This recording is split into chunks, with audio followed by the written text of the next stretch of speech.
Good morning and welcome to Morning Brew. You know, it's funny, I have to come on here every morning now and test to see if the microphone's still working because, yeah, my StreamYard has decided that there are times it wants to take my microphone and change the setting by itself. Yay! And let's start out in the chat. Good afternoon, Yvette. Good morning, Darth Astor. We have the Stream Elements bot, which is actually working now. Yay!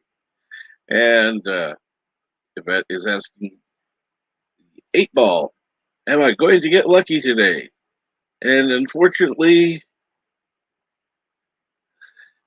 the Magic 8-ball says that no. And Darth Astor says, I love when it does that. It sucks. Yep, you're right. But it's still kind of fun. I'm looking forward to if they have a different toy once in a while. Just something to change things up. And so,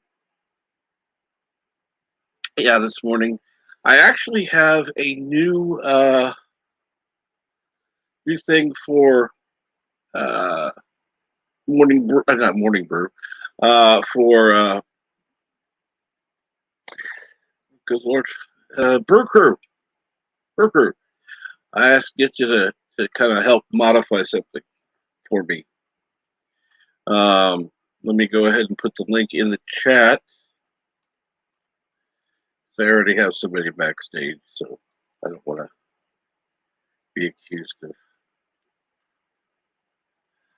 just allowing somebody else up without politely putting the pin message. And now someone who needs no introduction because she has her own sonic screwdriver. Hello, everyone. Hello, Captain. Hello. She doesn't need a wrench. She's got a sonic screwdriver. How are you? Doing okay. How are you? Good, good. This necklace doesn't look good on the camera, but never mind. It's a rock, so. Actually, it does. It does. It's the one It's the one JP's loves. Ooh, I love that. I can see why. It's a peacock rock. That is pretty. That is a pretty rock. Pretty rock. And I dressed accordingly just for Daddy to cheer him up. No tight neck like last time. Yes. And sporting a new hairstyle for a change. Absolutely. Looks lovely. Thank you. I'm getting used to it. Well, you might want to tell people why you have the new hairstyle. Well, when it gets long enough, I go to a special hairdressers that have been doing it for about 20 years. Obviously, sometimes it's longer, sometimes it isn't. My hair grows quickly. They plait it at the back and cut it, and they had to take it up a bit more than I wanted because there just wasn't enough. And I said, that's fine, it will grow back. And then the hair goes away to a factory to be made into wigs for children that are having chemotherapy and have lost their hair, because natural hair is more comfortable. Mm-hmm. And because it's natural and not dyed, or I don't do anything to it, I don't use products or anything, it's perfect for making the wigs. Absolutely. And I think that's one reason why you probably were more comfortable going, little extra. Okay. Yeah. For kids, I wanted it about there. Yeah. But okay. It's for the kids. So yeah. It won't take long to grow back. So I just think it's absolutely amazing that you do that. Uh, Yeah, have you I've been ever? offered money for it. I've been offered money for my hair before, but it's not. They pay a lot of money for natural hair now, for wigs for whoever wants to buy them. But Mhm. I've never been tempted because I think it's more Have you? important. Oh, absolutely. I agree completely. Have you ever seen a wig with your hair, I've seen some pictures. I don't know if it was my like a hair or not, but picture? they sent pictures of lots of wigs they've made, like a catalogue. Quite a few years ago, that was. Hmm. Um, they got lots of people like me that don't mess about with their hair and different colours, and so the kids get to choose their one.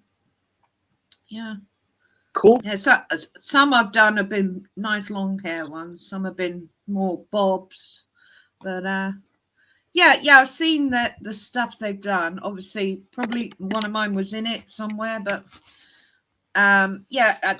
We don't make a big deal out of Wow. it, to be honest. I mean, I don't mind telling people I do it, but I'm not going to show up and say that's my hair because they don't need to hear Well, that. no, they don't. But I mean, if you were to look back in a picture book and go, and yes, Mm, there are photo books still out there. mm. I'd be able to, maybe not proudly, not gloating or anything, but oh, No, there's one no. of the wigs that was made using my hair. Well, Just I so do you can get a have. letter every year saying, we managed to make so many wigs this year, and thank you very much again for your support, and you know, and may it continue, sort of thing. So, Absolutely. hmm, Okay, Darth Asper says, "Can I come on?" Oh, cannot. looks good. Thank Uh, you, Doug. and his cousin does that. That is, Oh, there you I go. There's lots of people that do that. Yeah, I think that's amazing. I yeah, I wish more people could. I really do. mm, yeah. Um, And I know mine go to the children's one because that's the charity that does mine.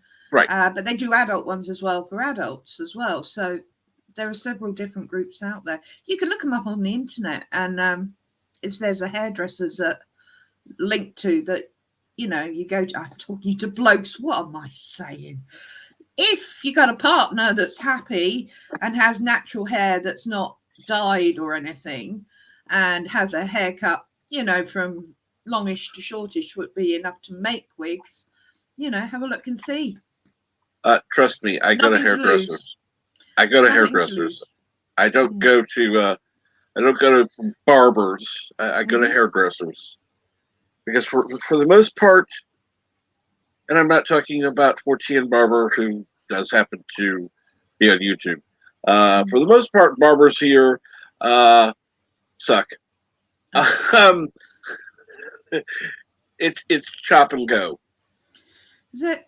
We got a really good Turkish barber here in Blackpool. They do the whole neck snapping thing, which frightens the crap out of me. But Oh, I'll sit there with a cup of coffee just opposite, just watching people. And I'm like, one day I'm going to watch someone die. I okay.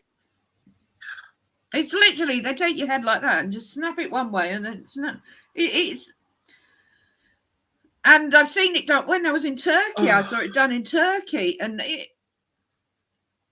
with John, my ex, the one that's just recently passed away, he had it done in Turkey, and I was crapping myself, absolutely crapping. But they know what they're doing, obviously. Yes. But it is frightening to watch it. No, it's funny because there. I remember one time I had that done, and I mean it hurt, but I had been in God. such pain that once the pain was gone, it's like, oh, I love you. And Good masseuse does that too. it's like, oh, okay, life is good now.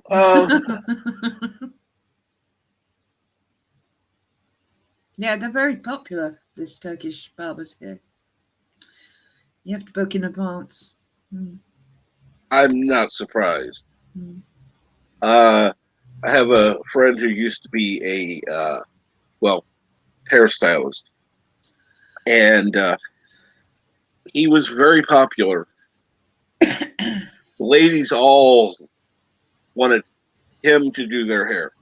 In fact, it mm. got to the point where he had to cut back to doing it 3 times a week because every day he was there, he Sorry, was. I just see what Yitza just put.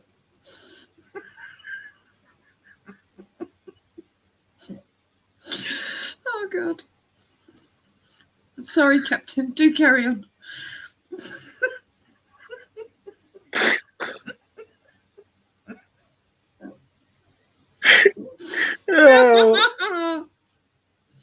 It's safe, Yitza. They're buoyant. They float. They're life-saving boobs. What I was going to say was that every time he worked, he would work a 12-hour day, Mm. nonstop. Yeah. Maybe a couple of 5 minute smoke breaks. That's it. And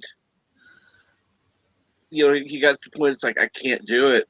You know, people were paying out the butt Yeah. for Oh him. I yeah. mean, Yeah. this was back when most people would go to a hairstylist and pay $15. Mm. He was charging 50. That's a long time ago. That's what I'm saying. You go to a Mm. hairstylist, you pay $15. He's charging 50. Mm. Now it would be more like 150, Mm. Yeah. or more, and well worth it apparently. So um, it's like, but yeah, and not only that, he would get at least a $50 tip from every woman. Oh yeah. Yeah. You find a hairstylist that knows you and knows what you like, and you don't have to bleed and explain it. It's well worth it. I mean, those sort of prices are in London, but up here in Blackpool, having a wash and I can't have my hair blow dried. My hair is No, too fragile for the heat. They correct. can cold blow dry it, but sorry, I'd rather have wet hair and just get home at that point. Um, yeah, so I have basically a lovely massagey, because they massage your scalp and everything and do like a head massage while they Uh, wash your hair, and that is so relaxing. I sort of half fall asleep, and then I've had they'll that like, done only once. Oh have my you? god! They it's standard at the hairdressers I go to, and then they'll brush the hair, obviously, because my hair's naturally curly, which doesn't help. So they have to brush it. Then they plait it to the point where they can cut it. That's the first thing. Then the styling starts, which wasn't too much. It's usually just leveling it off for me, and that costs me about £40. And I usually bung them 20 quid as well, because obviously the charity gets the hair as well, so it all goes in the right direction. Everyone gets a bit of everything. But yeah, 60 quid. I, just for a cut's expensive normally here in Blackpool, but as I say, I'm a hairdresser's where you can pay £20 for a cut and get someone else. I pay for the owner, who's been a hairdresser for 30 years and knows what Hmm. they're doing. So it's worth 40 quid. Yeah. Well, Yeah. not only that, you know where your hair is going. Yeah. It's not Yeah. just You're not just getting your hair cut. You're getting you're getting you're donating your hair. So, Yeah. and Yeah. She's not she selling it. Yeah. That's right. right. Yes, you have to be careful of that, because believe it or not, people will pay lots of money to make wigs and to sell them for even higher prices. So Yes, but as I say, I've been doing it 20 years, so I get a letter from them, so I know it's going to them. That is amazing. I'm glad to hear that. So what's been going on? Obviously, you've been busy at work, and it's been a nightmare. I've had an absolute nightmare. The project's coming to an end, but October the 31st, of course, Halloween, and obviously all the data analysis is now sort of complete, but has to have now a second and a third layer check. Third layer being me, which means I'm having to put more hours in at the moment, and I am literally not even getting to bed at night now. So my sleep at the moment, literally, I have your show ready on my phone and it'll automatically come on. Sometimes I hear it, sometimes I don't. and then I'll wake up about 4:30 for dinner, and you're either going or you're not. So it automatically comes on and it's by my bed, but out like a light. But then I'm not getting after dinner, instead of going to bed, which I do try and get an hour or two, but sometimes it's just not worth doing it. I may as well just get on. And I've had yesterday I had a bit of a respite. It was an email day, so a lot of emails backwards and forwards, but I've been staring at numbers, lots and lots of numbers. But yeah, it's another 6 weeks, 6 more weeks. I'm counting the days, trust me. Literally counting them. I say you ought to tell them, you know what? I can't do this on Halloween, so we're going to close down one day early. Yeah. Well, I think Halloween's a Sunday, is it? Huh? This year? I think Halloween's Sunday this year, I think. So theoretically, I shouldn't be working that day unless there's like an emergency. I've got my outfit. I've got my outfit. I've got a little devil outfit to put on. Very naughty. Although Darren approved it. Wow. Yeah, exactly. So. And good morning, Sci-Fi Nation. How are you this morning? Hey, Jay. Where's Daddy? I don't know where. I'm sat here looking like this just for him. I don't know where the bloody hell he is. Yeah, look, the rock's still okay. See, there we are. Still all right. Yes, Jay, I bought a naughty outfit for Halloween. I went as Elvira last year. I mean, you can't get more naughty than that. I don't look good in a black wig, mind you. I'm too pale.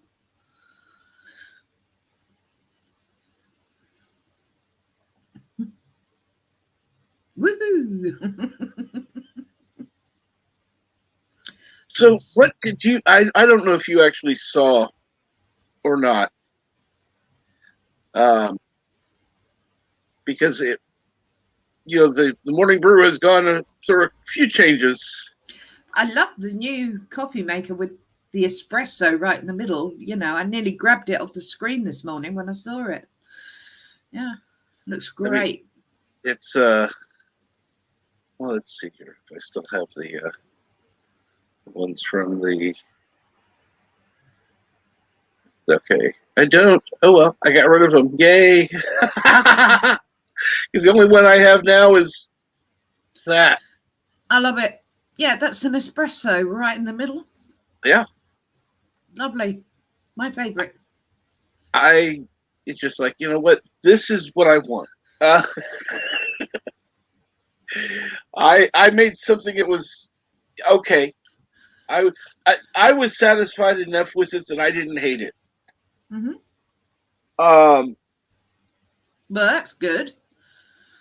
But then, of course, Yitza said he could fix it, and it's like, no. Okay, cool.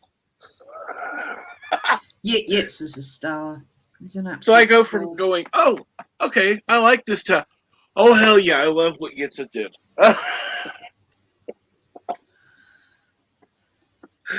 Oh, Yitzhak's absolutely amazing. He is. He is definitely.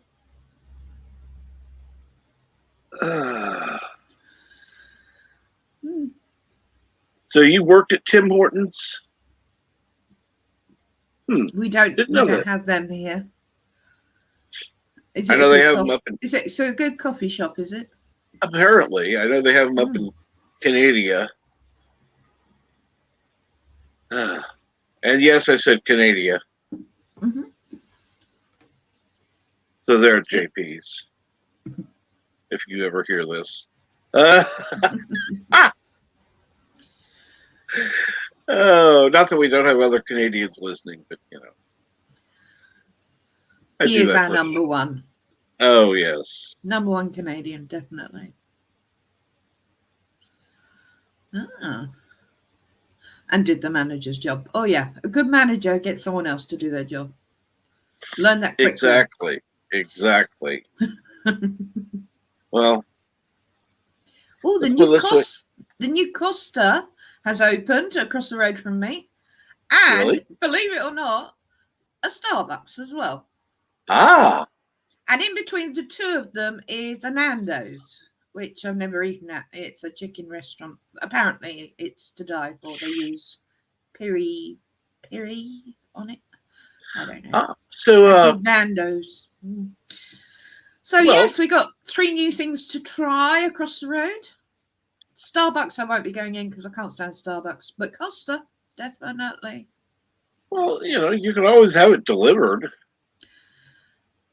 Not for coffee. I'll probably take a wander over there. No, See if I I'm might even talking see that if Carlo's free and we can meet up for a coffee. Try it out together and then we can rate it. I want a picture. I want a picture of you two there together. Yeah. We That can would do be that. cool. Because there's some shops over there that I like to go and have a wander around. So to sort of kill 3 birds with one stone: Costa, Carlo, and shopping. I didn't mean that to sound like I'm going to kill him because I don't mean that. But yeah, that's a good plan actually. We can rate the Costa and yeah, sounds like a plan.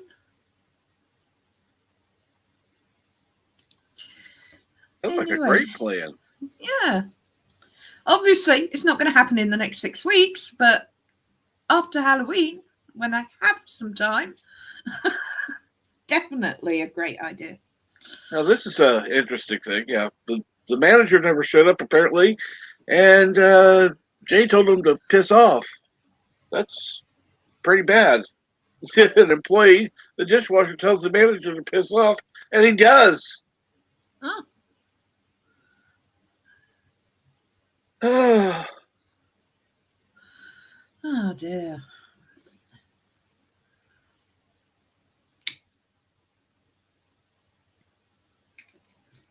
I mean, you got to remember the word manager means to manage other people, not to do anything else.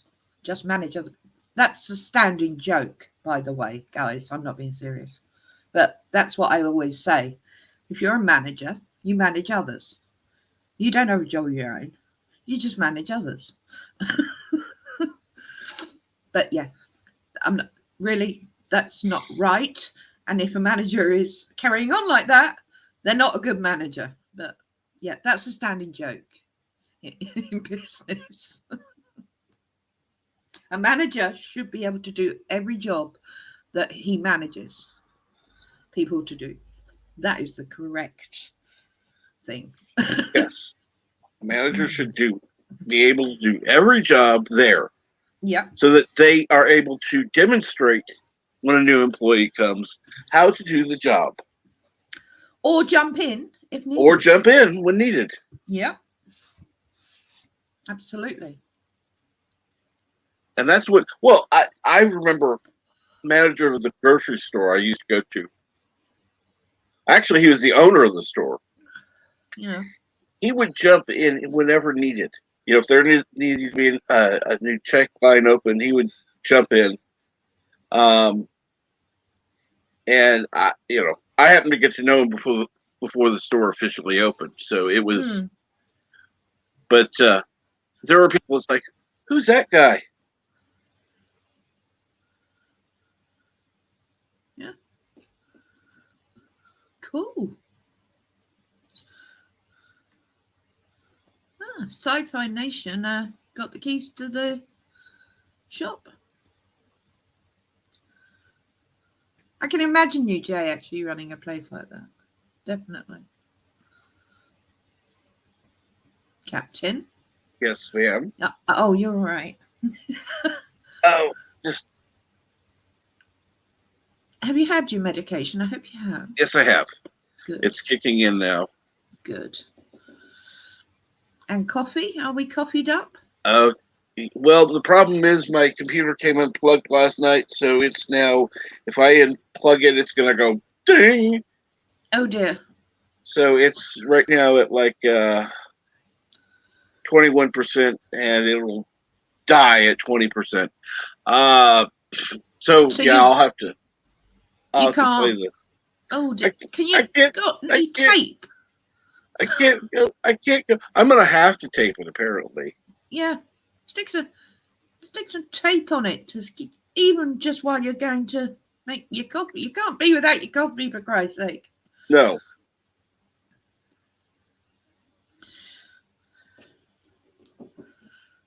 you're absolutely right, and I know that Carlo is not here today, but he'll appreciate it when watching back. Mm-hmm. Yeah. So this is for or is no, it's yeah, Carlo. Sure. Whatever. I can't think. Like I said, I need more coffee. Yeah, you do. You do. Listen to me very carefully, because I'm only going to say this once. Coffee. Black. Coffee. Black. While I've got your attention, there are... Coffee first. Well, this mentor would like another cup of coffee. I'm just gonna have to give up coffee. Want some coffee? If I'm not mistaken, that's your third cup this morning. Fourth, and on a day like today, it won't be my last. Coffee. The finest organic suspension ever devised. Commander, set a new course. There's coffee in that nebula.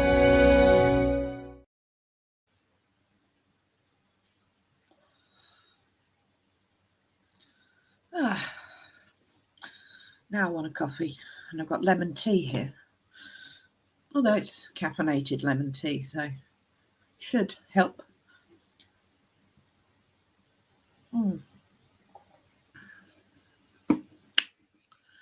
I've got the monthly shop on Friday. I'm looking forward to that, of course. Still, got to be done. Just make sure someone's got bail money for me in case I kill an old person with my trolley.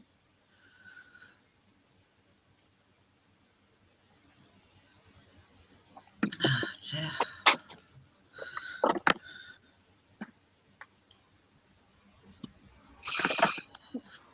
Yeah, Daphne's coffee as well. Yeah. Well, I am back. I was just telling everyone I've got the monthly shop on Friday. And to make sure someone's got the bail money, just in case I kill someone with my trolley.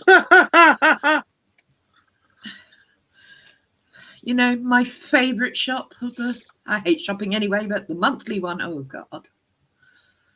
God, no.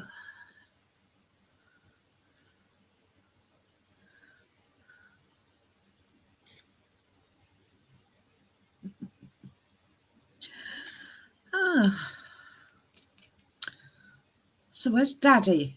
Jesus Christ, I get dressed up for him and he doesn't turn up. He won't hear the last of this, you know.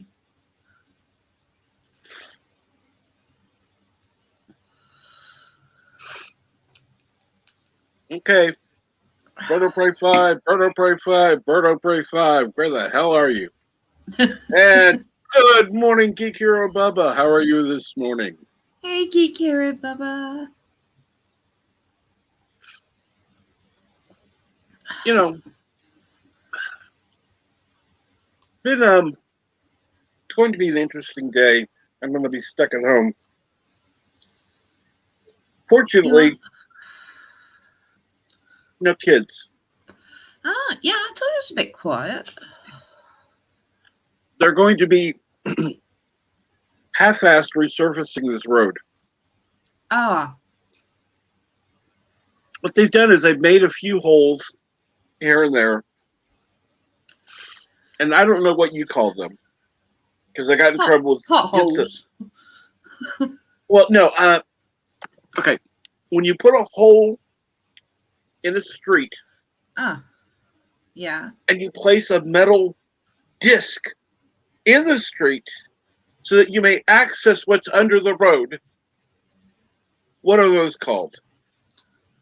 Oh, drain covers. I'm talking something that it would be large enough for a person to fit down inside. Well, yeah, our drain covers are entries to sewers. Okay.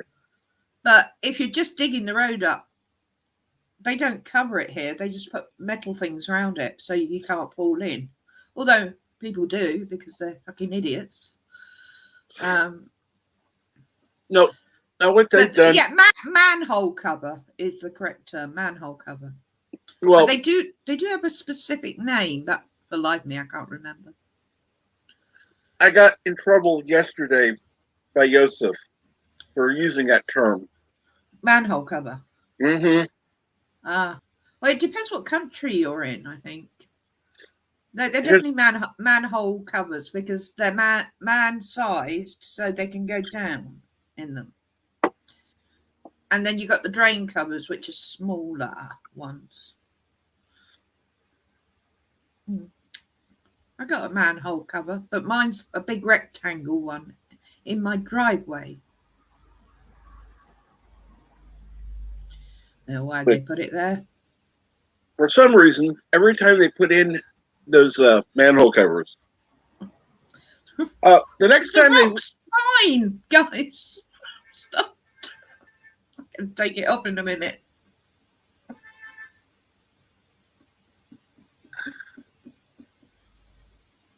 the next time they resurface the road, which is usually within a week, they pave over it. Oh. Then there's no hole. Then correct. Then what's the point? Because they put one in. I don't know what the hell they did while it was in, but they put one in. Yeah. Tax dollars at work. That's stupid, because how can you get down it if it's got asphalt over the top of it? Now let me ask you a question. What do they do there before they resurface the road?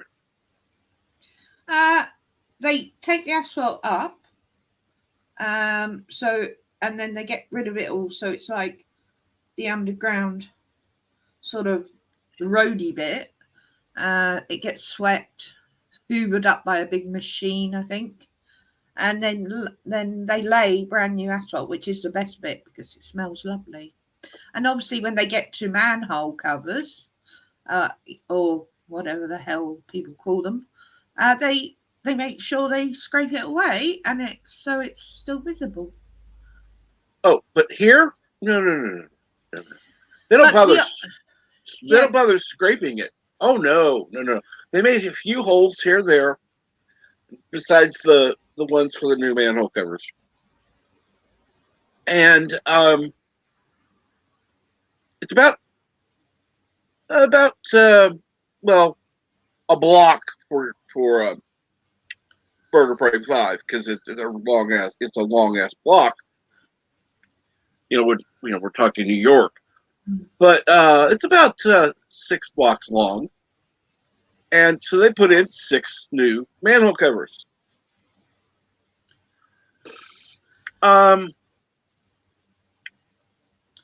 keeping in mind they'd added new ones 2 years ago that they covered up, and they just moved.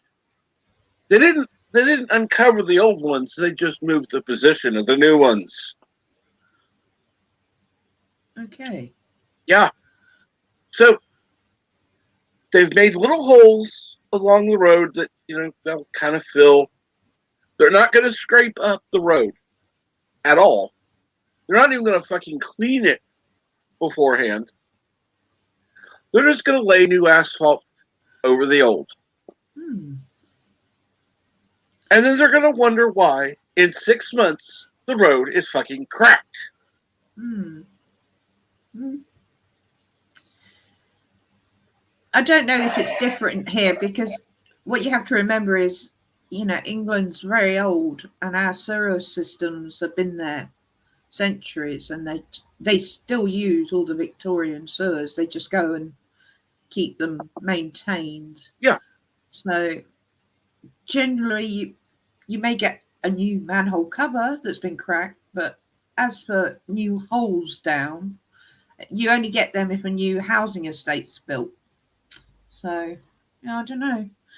I can't say. I mean, I've seen roads laid, and I've driven on roads that have been stripped.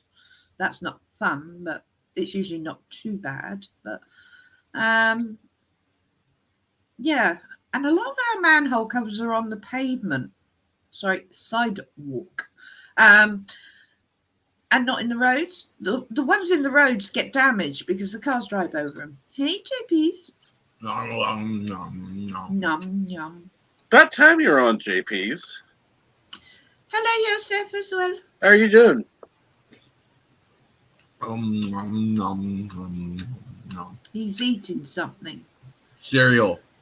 Cereal. Cool. What kind? No name bag of. They look like Shreddies, but they taste like honey Shreddies. But Cool. Oh, cool. I like shredded. Nothing wrong with that. Oh. Darth Astor loves the smell of fresh asphalt. Yeah, I do. yep. And look who's finally in the damn chat. Finally, I get dressed up just to cheer you up. Where the hell have you been, Daddy? Mm-hmm. Where? No tight neck. Went to all the effort for you. Kept me waiting 40 minutes. 40 minutes. You made Yvette wait 40 minutes. In fact, I will do this just for. Yvette got all fancy, gussied up this morning. Yeah, look, I got your favourite rock on, JP's as well. Yep. The Peacock Rock. I saw that. That's the first thing I saw. Yeah. Second. Admit it, JP's. That was the second thing you saw. No. Oh, boobs. I mean, Peacock Rock. No, he actually asked me, he wanted the name again because he wanted to get some himself. Did you end up getting any? Not yet. Who is Daddy? That would be. But it's real. They're actually really cheap at the place that you can get them. Yeah, they're not. It's not an expensive rock. It's just like a very $6 beautiful for the rock. rock. Yeah.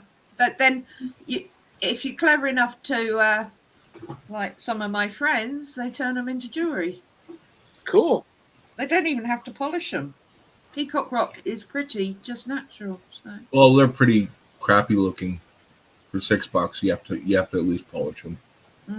Yeah, I suppose. I didn't have. I can't. Yeah, I got this from the same place I buy a lot of my rocks from. Yeah.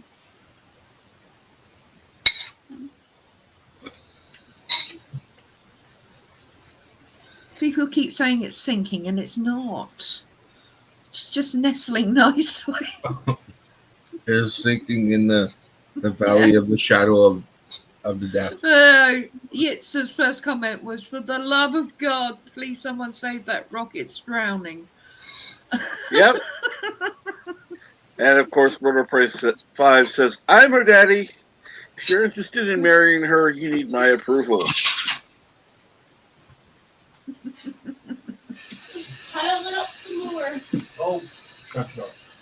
Turn around, pile it up.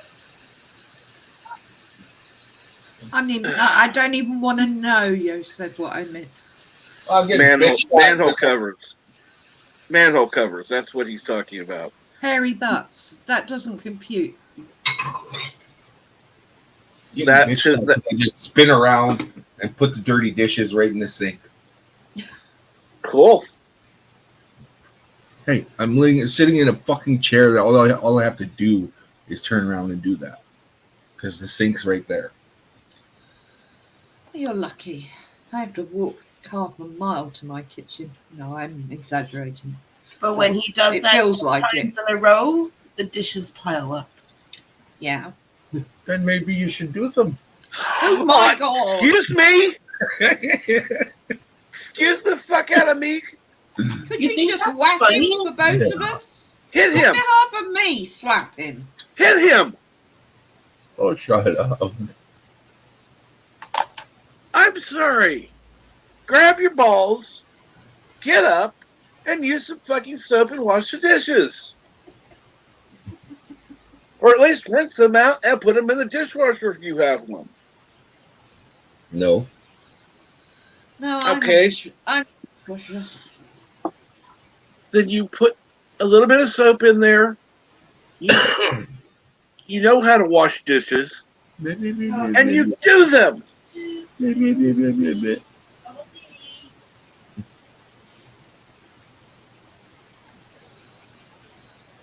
Of course not.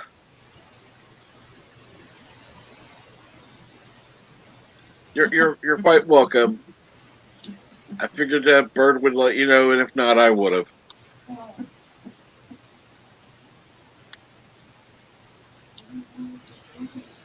don't know.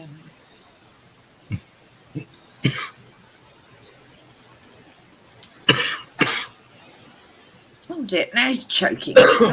That's called karma. What?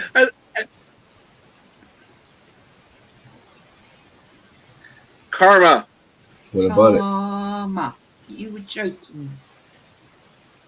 No, it's called morning cigarette. Fine. You're coughing. Still Shut up and just have your fag.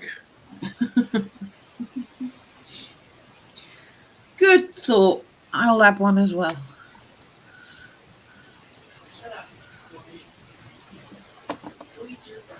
And what's going on, Burrow Prey 5? Why are you not getting up here, please? At least there's no chameleons here.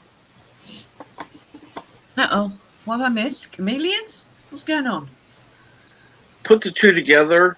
You don't remember the 80s? Boy George. That's a dad joke, Captain. Gamma, chameleon. You come Hey. and go. You come and go. Bad. Sorry, I don't sing well. I didn't say it was good. Now you got to remember, I'm sleep deprived. My brain doesn't lock into dad jokes very well at the moment.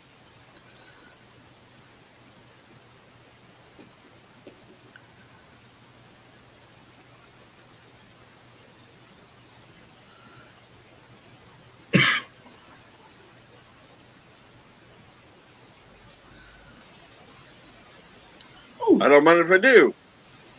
shall I put Let's see. my other wonderful someone surprised me with a wonderful drawing of me on not the last Nerdgasm, but the Nerdgasm before, where I had my little tiara on because I was celebrating I'd won Cards Against Humanity. You may do as you wish.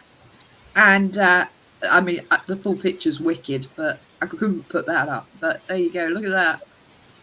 How fab was that, being sent that? What a surprise.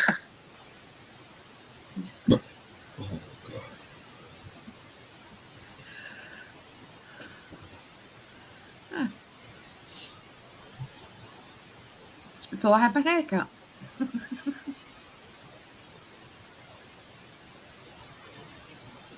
Why did I not understand a word you just said? What?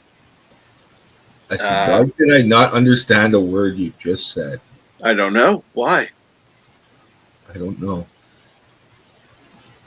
Did I say Your something brain? I should? Your brain turned off? Yeah. Or he hasn't noticed my hair's been cut because he's a bloke. No, I noticed that. I was the only one that noticed that day that you came on. All right. Well, that, I said that was before I had my hair cut. Who drew it? Well, for the moment, I'm not going to reveal that because the person's got some ideas for something else. So we'll leave it at that until anything gets announced. Nothing to do with me. I just happen to be the doodle.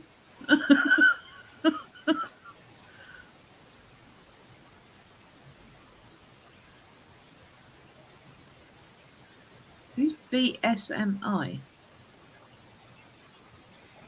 Yes. M-I. DID. Not a clue what that is.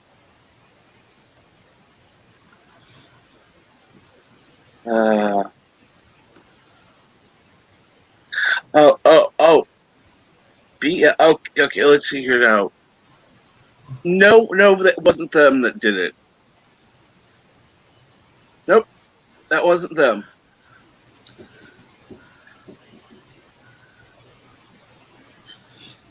Pretty sure. Yes, I know he said but I'm not gonna say it. BSMI. So that's okay. I'm figuring that's an artist. Oh, BS, I did. Oh, okay. Oh, Oh, okay. Darth Haster's claiming to have done it. Okay, all cool. right. Okay. I'm pretty sure anyone that knows the artist would recognize his work. But as I say, it was a wow, what a surprise. I noticed you was streaming Quake, Darth.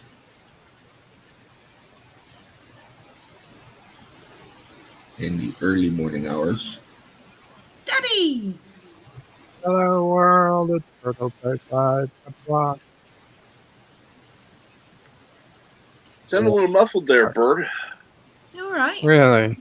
Oh, that's There. How about now? Now, I that's moved good. the microphone a bit closer. That's better. Yeah. By the way, when did you notice your name was changed yesterday? As soon as I woke up. Okay. At least you didn't start streaming with that on. It's not as bad as the one the other day when you came backstage. What was it? Transopray? See, I don't do that. I put sleepo. You did it. It was you. I saw the sleepo pray. Yeah, it wasn't I think me. I was backstage. I'll put sleepo pray. You were on Salty Trekkers and you said it was him. Yeah, no, the sleepo pray. Oh yeah. But No, they both are guilty of changing names. Yes. I'll do sleepo pray. That I'll The own up crime to. is the same. No, it's not. Yes, it is. Changing the God Emperor's name is the crime. But calling you a transvestite Is a different degree. It's not worse.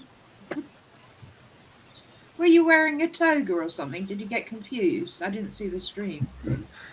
No, I wasn't on camera. So you could have been in a dress, for all we knew. I mean, I could have been, but I wasn't. Oh.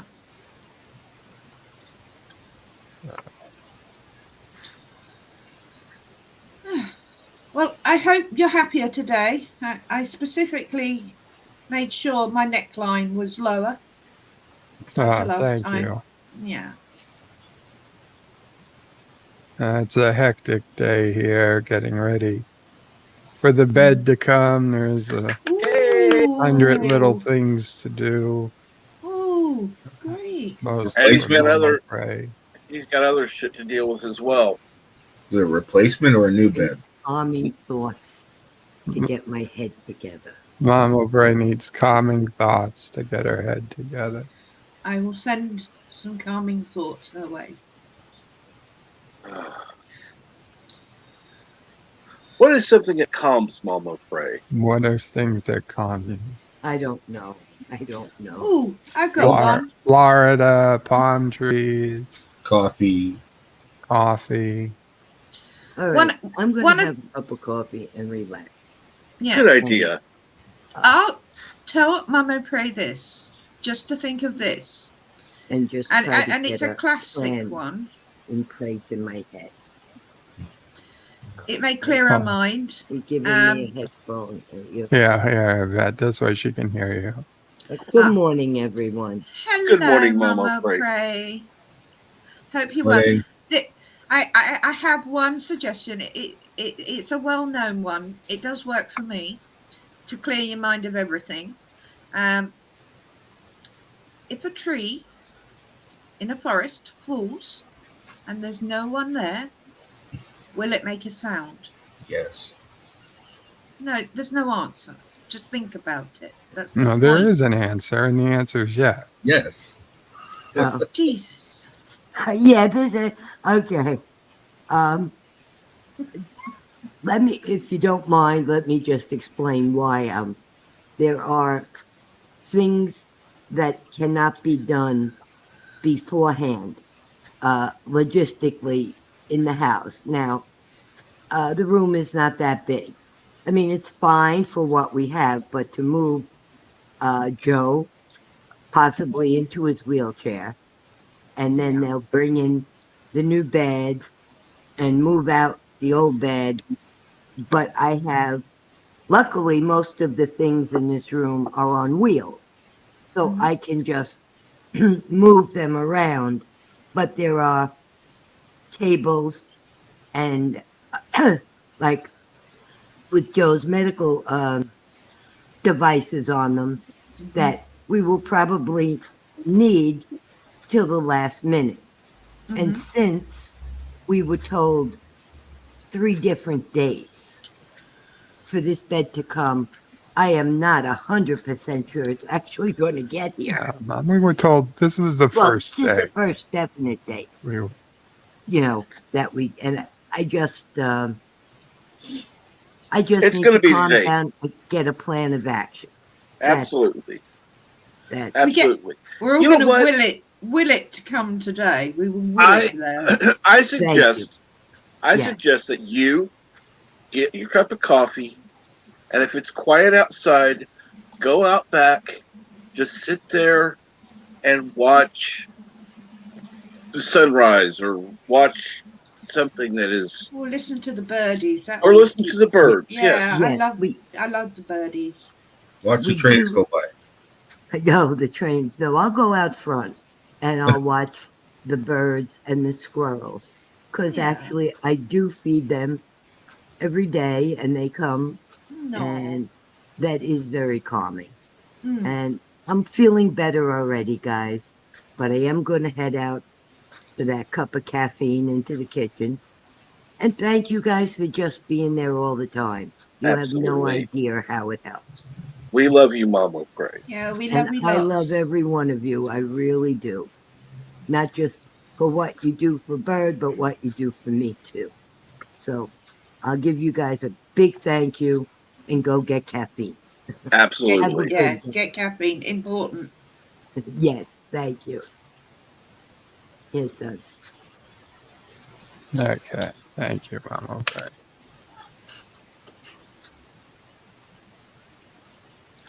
Wow, exciting.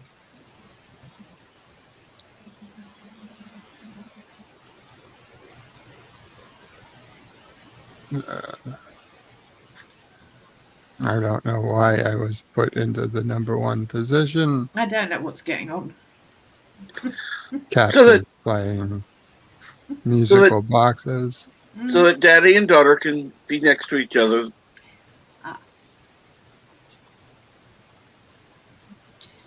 Wouldn't I be better underneath so I could see down my top? That's what he'd really like. I can read his mind.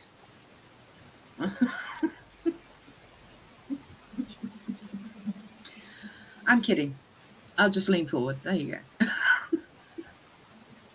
I don't know what's wrong with me today. I'm sorry. Fuck, why are the kids here? Hold on, I'm gonna go find out something. Okay. Did he say, why the fuck are the kids here? He did, yes. Apparently. Yeah, he said earlier, he said, no kids. I said, yes, it's quiet. So I don't know. Apparently his road's being dug up and redone or something today. So. Tell him to go play in the traffic. Ooh. Tempting, but no.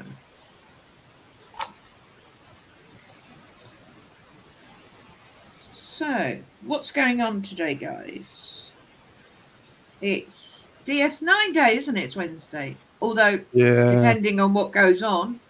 Yeah, we'll see how it goes. Yeah. Although I already set the stream up. Yeah, I think I saw know, that. Unfortunately, knowing that would probably be a sign that watch it be the one day I couldn't do it because it's the one day I set it up a day early. Yeah. Right. I figured. But I am sure everyone understands completely, so I wouldn't worry about it. I had time yesterday to set it up, so that's why I did, because I figured I wouldn't have time today. So, Bird, is it a replacement bed or is it a newer style bed? It's a new bed. It's their latest, greatest. All singing and all dancing. Yeah. All right. Well, I got the coffee started, and I found out why. So, yeah, they're leaving soon, though.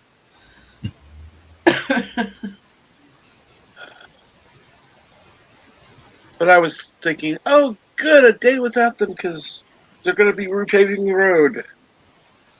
I don't know how the hell they're going to get back, but hey, not my problem.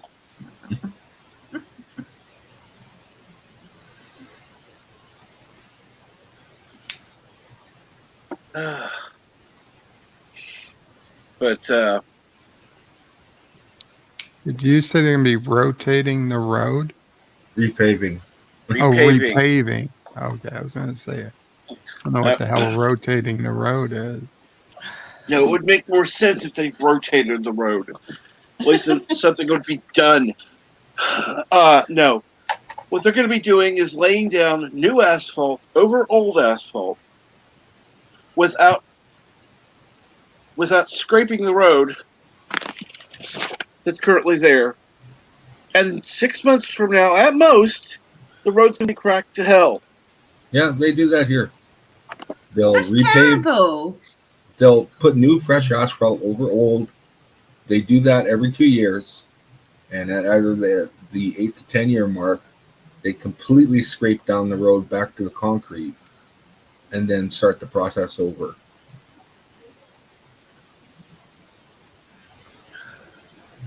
So they're pulling off anywhere from 4 to 5 layers of asphalt. Why? Because it's cheaper that way than pulling out the entire concrete and redoing the concrete here. Yeah, but it would cost less if they put down better asphalt. And it would last longer. The reason they do that is because of the temperature swing. Like in wintertime, it can get to minus 40, which causes concrete to heave and break and just become absolute shit, and you get potholes in springtime from the frost. All right. And in summertime, the road heaves again from the heat, and it just cracks and it's shit.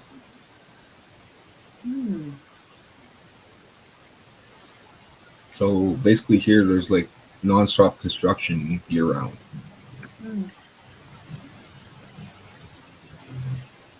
I don't know what's better though, because here they will leave it until the potholes actually start damaging cars and they get bills sent to them. And then they'll do that road. But they'll wait until something happens. I mean, Or here, if you break your car because of a pothole, it's your fault. You weren't driving for the conditions of the road. Yeah, no.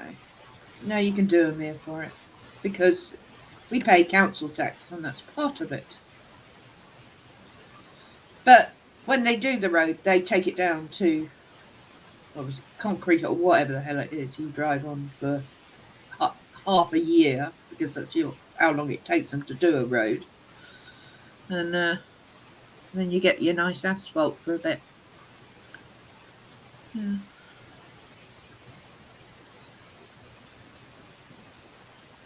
Hey, Dave. And good morning, DG Sound. How are you today?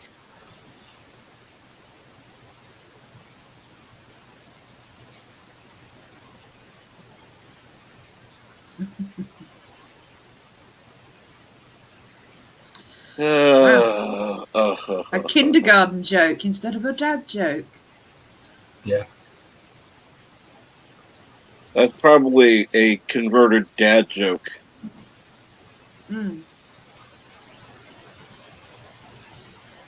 It's asphalt there. Here, I use the term asphalt so you know what I'm talking about. But here it's called tarmac. Blacktop, asphalt, tarmac, same thing. Except for here, tarmac is usually referred to when you're at the airport, and that's the runway. Tarmac, same here. Tarmac is the airport usage of asphalt. No, it's just called tarmac here everywhere.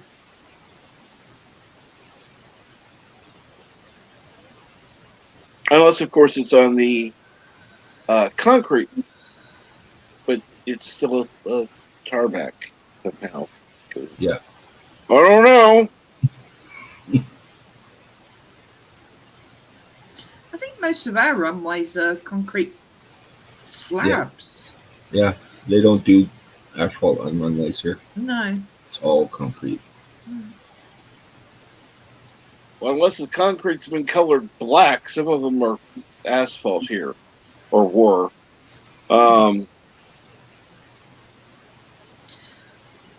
I mean, asphalt would be very dangerous if you're in high temperatures because shit. It melts. I mean, we've had temperatures here where I've stood on the road to cross it and it's sunk a bit. And it's like, okay, that's not good.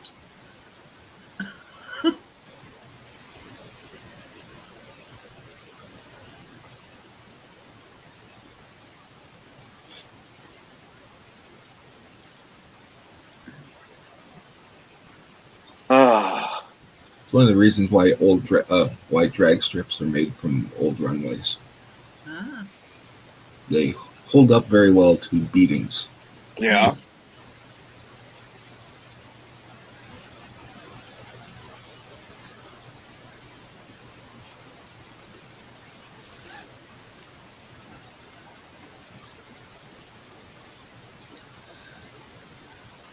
So, what are you going to be shopping for when you do your shopping next? Me? Yes. It's a monthly shop Friday, so it's freaking everything. Don't forget to get your box of wine. Oh, yes. I need to write that down, don't I? Jesus. Canned cheese, too. Yeah, I'm still not paying 15 quid for a can of squeezy cheese. I'm sorry. And they haven't got it at Morrison's at the moment. Well, I'll look. I will check, obviously, but I can only get it on Amazon for... Oh, fuck that. Yeah. No. Huh? What the hell are you doing? And good morning, Geek Hero Bubba. Morning, Cap. Morning, everybody. Now, I'll tell you, you want to talk about bad roads. I live in Oklahoma.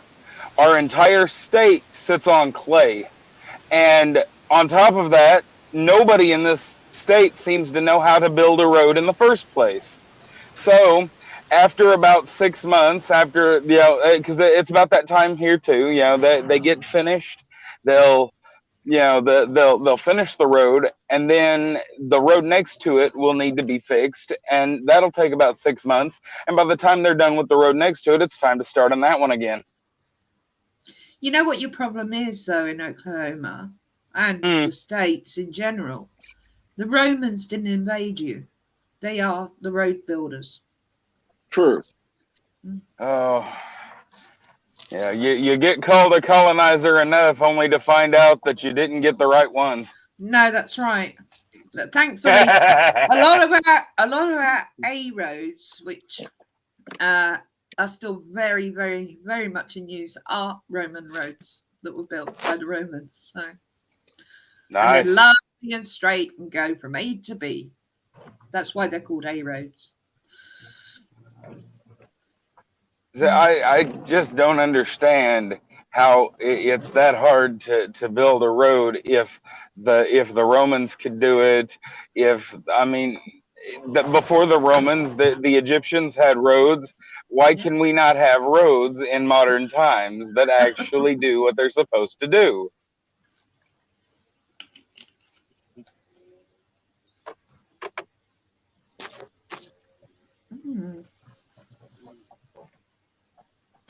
I don't know. The United States does. It's called the interstate. Except for there's always something wrong with that too. Yeah.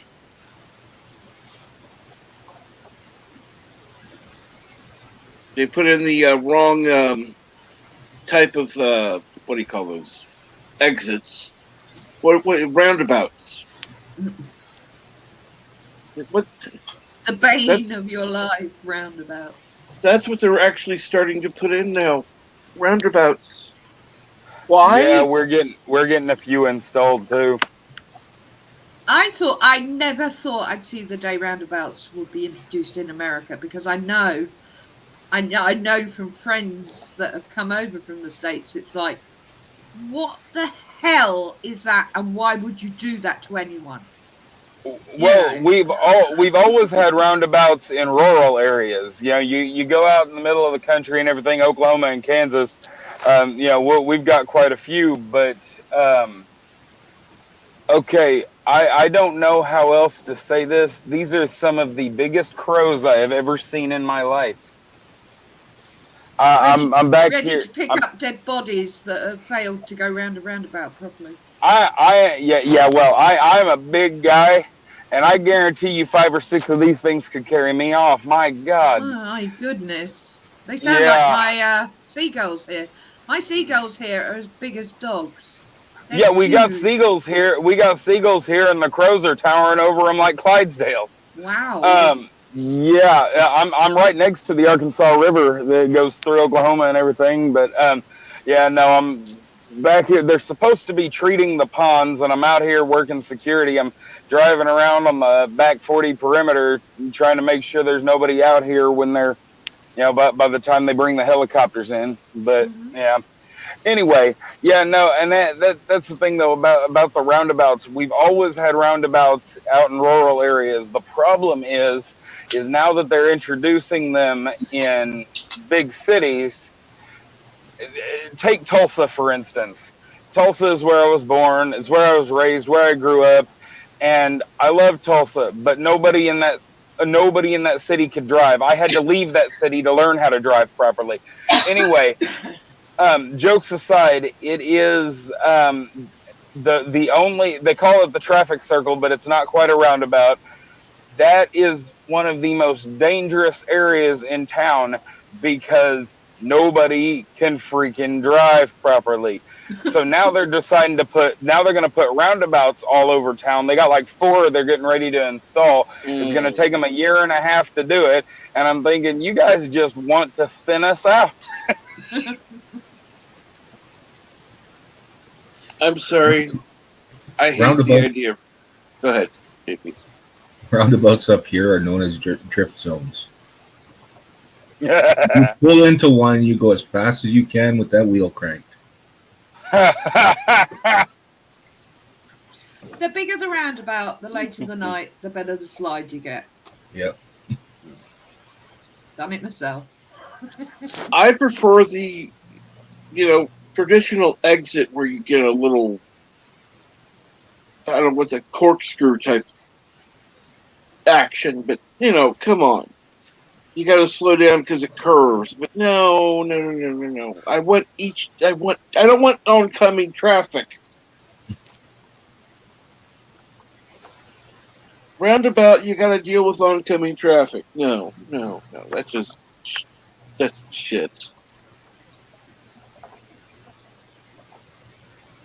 We have tickly ones here that literally you just drive over. I do. I drive over. Well, I can't even be asked to turn the wheel.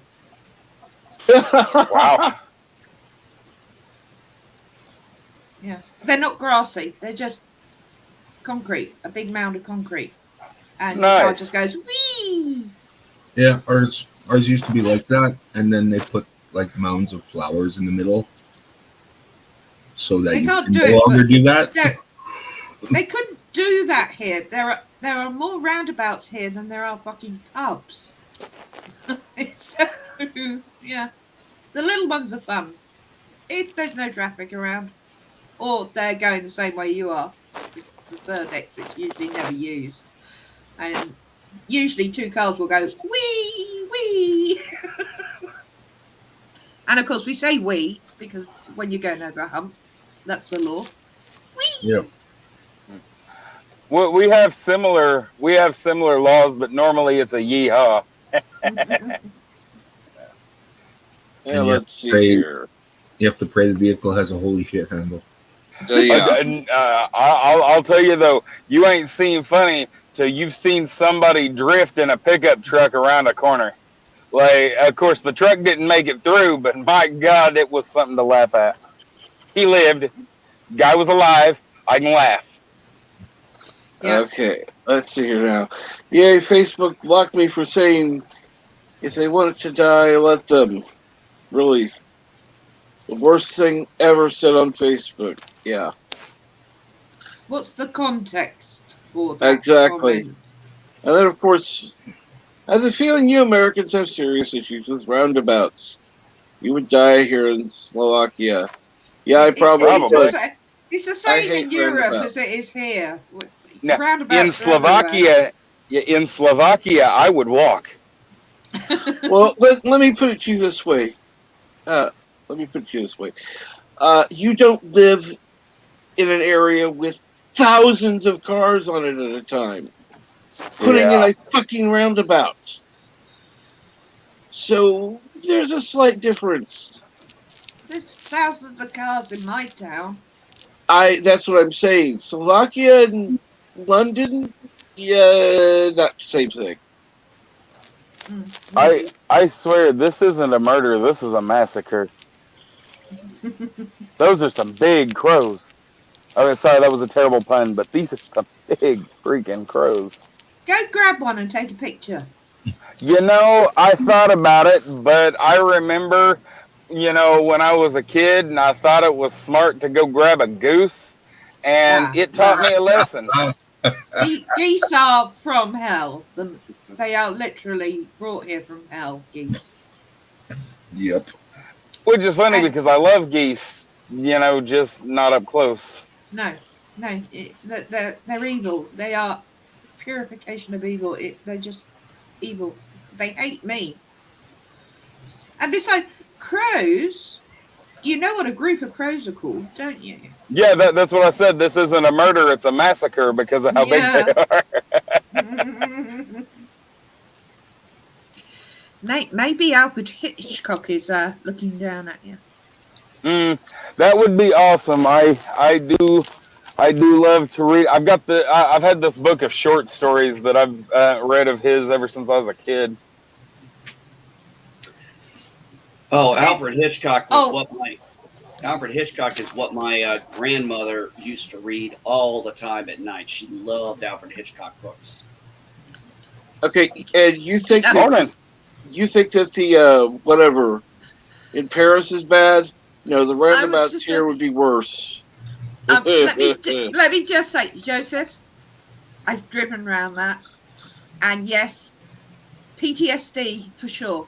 That is probably the most frightening roundabout I've ever driven round as well. That is on my number one list. So I completely agree with you. The Arc de Triomphe roundabout is just, it is absolutely, there is just no rules. It's just go and cling on for living life that you're not going to die. Literally. Sorry. I just wanted to confirm with Joseph that yes, he's correct. It is the worst roundabout ever I've been Okay, on. let me put it to you this way, Yitza.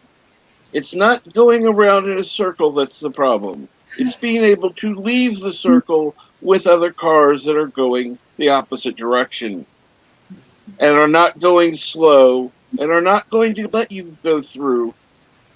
You're going to have to find a way through and pray to God you don't get hit. Yeah, and trying to enter when they're just far enough apart, and I mean it's ridiculous. Well, there's a trick to that I can share.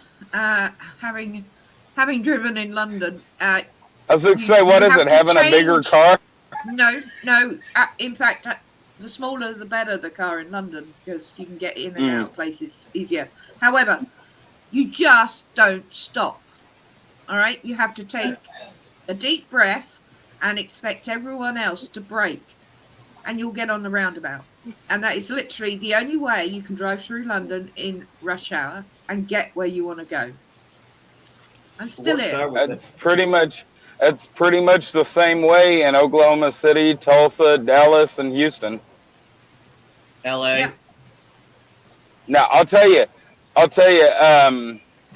St. Louis, Missouri, that whole town. My first impression of St. Louis, we drove there. We got there at 3 a.m. We were going to the hotel, and we drive into town, and there is literally a car on its top turned upside down that had caved in a rail, like a really thick barred fence.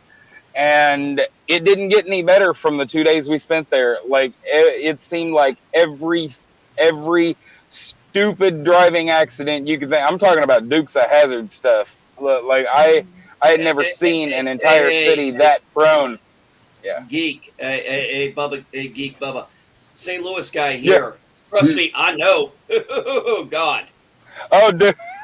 Oh, Okay. I hated. I lived Yeah.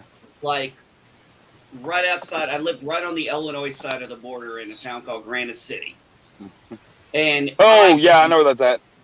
I dreaded every time I had to go to St. Louis. I dreaded driving down, going to Collinsville, taking that turn, and going over to St. Louis because oh my God, I bet. I had to actually take my when I was visiting my daughter. Yeah, but when you were visiting St. Louis, there weren't fucking roundabouts. Yeah, there are now. Not, There are now, no roundabouts. Sorry, no roundabouts. But just the constant, the traffic, the craziness of everybody moving in and out, the fast pace at like 5:30 in the damn morning. When I took my daughter to go to her school one time because I was visiting at the time, and she lived in Granite City and the school was in St. Louis. Yeah, I'm pretty sure Geek Hero Bubba got a haircut and said, I remember his tweet, said he feels pretty sexy right now. JP, say goodbye. Oh, we got brightest day. Good morning, brightest day. Good morning, The Frog Professor. G. Good morning, Professor. Frog. I was going through some stuff. I was Sleep going through well, my Twitter JP. and realized I was going through my Twitter. Yeah, take care, JPs. I was going through my Twitter yesterday and realized I came across this. Came across Brightest Day on Twitter, and I was like, "Fuck! I haven't followed him yet." I was like, "Okay, let me fix that." Oh, I love finding people that I know on YouTube. I love finding them on Twitter. Yeah, I don't remember why. No, actually, it was kind of interesting, but it was strange. It popped up because I was looking on Twitter. I was reading about Disturbed, and I was commenting on something I want to see because Disturbed is going to be playing at Louder Than Life. Nice. I believe they're closing out Saturday night. Yeah, Thursday's Korn, Friday's Metallica, Saturday is Disturbed, and Sunday is Metallica. And I basically just put on there. I was just looking at it, and I was like, hey, I hope you guys do. I said, can't wait to see you Saturday at Louder Than Life. Hope you guys do Sound of Silence.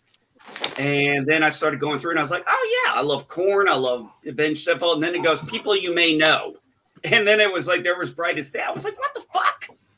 I'm not following it.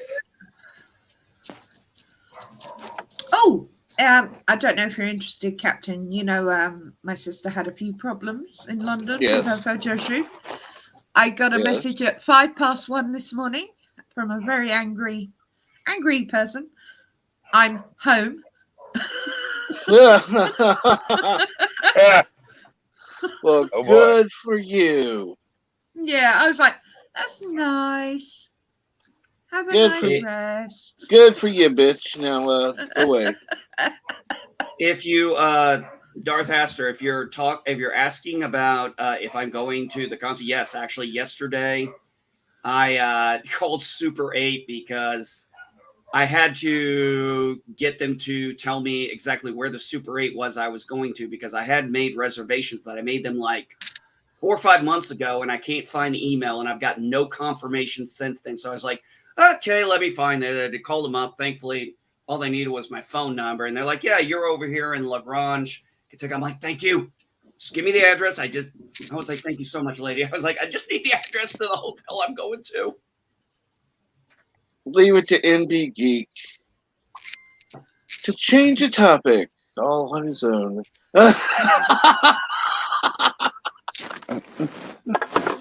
Well, I spent this past weekend at the Oklahoma it was Scottish time to change Festival. the topic anyhow, but yeah. But ooh, yeah, that sounds like fun. Yeah, it was cool. With they do we're recognized. The Highland Games come through here once a year, and it is always fun to watch a good caber toss. Totally. And it's fun to watch a few bad ones too. But eating haggis. I love haggis. I like it fresh. I like it canned. I have never eaten bad haggis. But sorry. Gonna have to stop you there. Canned. No, haggis? no. Canned. My God, I've never heard of that ever. Canned and haggis do not go together. No, and good added to that. Fuck no. Look up the Caledonian Kitchen. No, I wouldn't eat haggis out of a can ever. No. I live just under 2 hours from Gretna Green. Scotland. Yvette is her mom is a professional chef. She's currently bedbound, but she's still a professional chef. There's no way in hell she would allow canned haggis in the house. Okay, that's great, except for I work too often to make it myself, and I wouldn't make it myself. I don't. Just saying. No, I couldn't make it myself. My God. Okay, but we don't have places where we can just go get haggis. I'm lucky to get it once a year. Oh, that's not fair. They sell it in my local supermarket. It looks a big fat sort of half sausage. Big fat half sausage. Oh, that's beautiful, and I would buy that, and I would bring it home. It'd be great, but I don't live where you live. I'm only 2 miles from Scotland. I can get to Gretna Green, which is the famous place where everyone runs away to get married secretly. Good morning, Jeff B. Hello, Jeff. Morning. I've never I've never had haggis because it's never been available anywhere I've ever been on a menu or anything like that. So I've never tried it. It's a rare dish anywhere but Scotland. You're lucky if you get it anywhere else. And to be honest, I don't know what it would taste like abroad because I've only ever eaten a Scottish haggis. So, well, look, I'm going to be honest. The only reason I even know the word haggis is because I watched the movie Highlander back in the day. Well, I'll tell you. Now, Yvette, there is an Irish haggis that has a slightly different style to it, and it is really nice. As I said, I've had somebody from over there, make them for the group I was with at the time. But I've tasted both Scottish and Irish haggis, and I'll tell you, I absolutely adore it. I would guess the Irish haggis probably has potato in it. That would yes, be my it does. guess. Yes, it does. That would be my difference. first guess. That would be the difference between the two.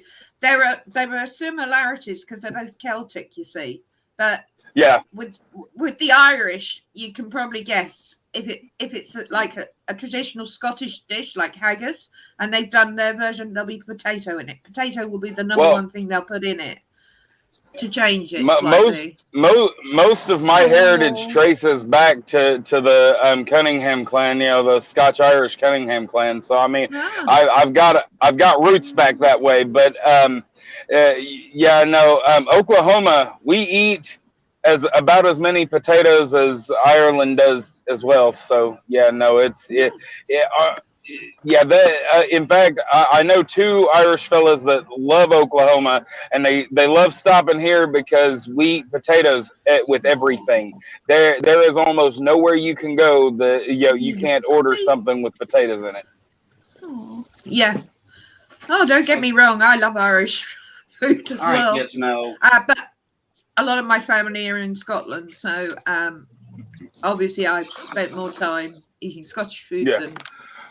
Well, we also have a vendor that comes out every year. They do traditional English meat pies. Ooh, lucky boy. Never had one of those either. Those are great. Pie or pudding, steak and kidney pudding with the suet, or just the pies like with the pastry? Because the little pastry pies. Then you're missing out. I know. I've always wanted to try the other. The suet puddings are to die for. My mother's. I bet. Oh. My wife likes hummus. I like hummus.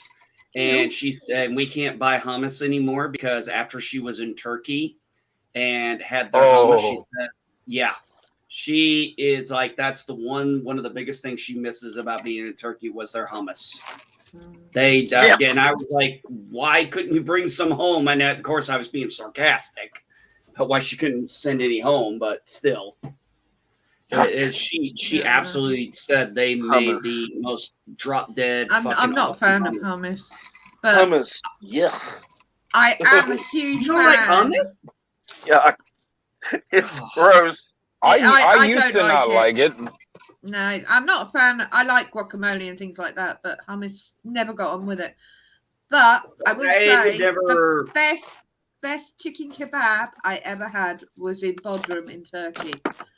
To the point I had one every night while I was there because it was just unbelievable. Where did you say in Turkey? Bodrum. Oh, I'm sorry. I thought for a second you said Bagram. No, Bodrum. I was like, I figured I misheard you. I've been to Istanbul as well, but Bodrum, best ever. But I love food from all over the world, so yeah, I had a really good time while I was in Turkey trying new things.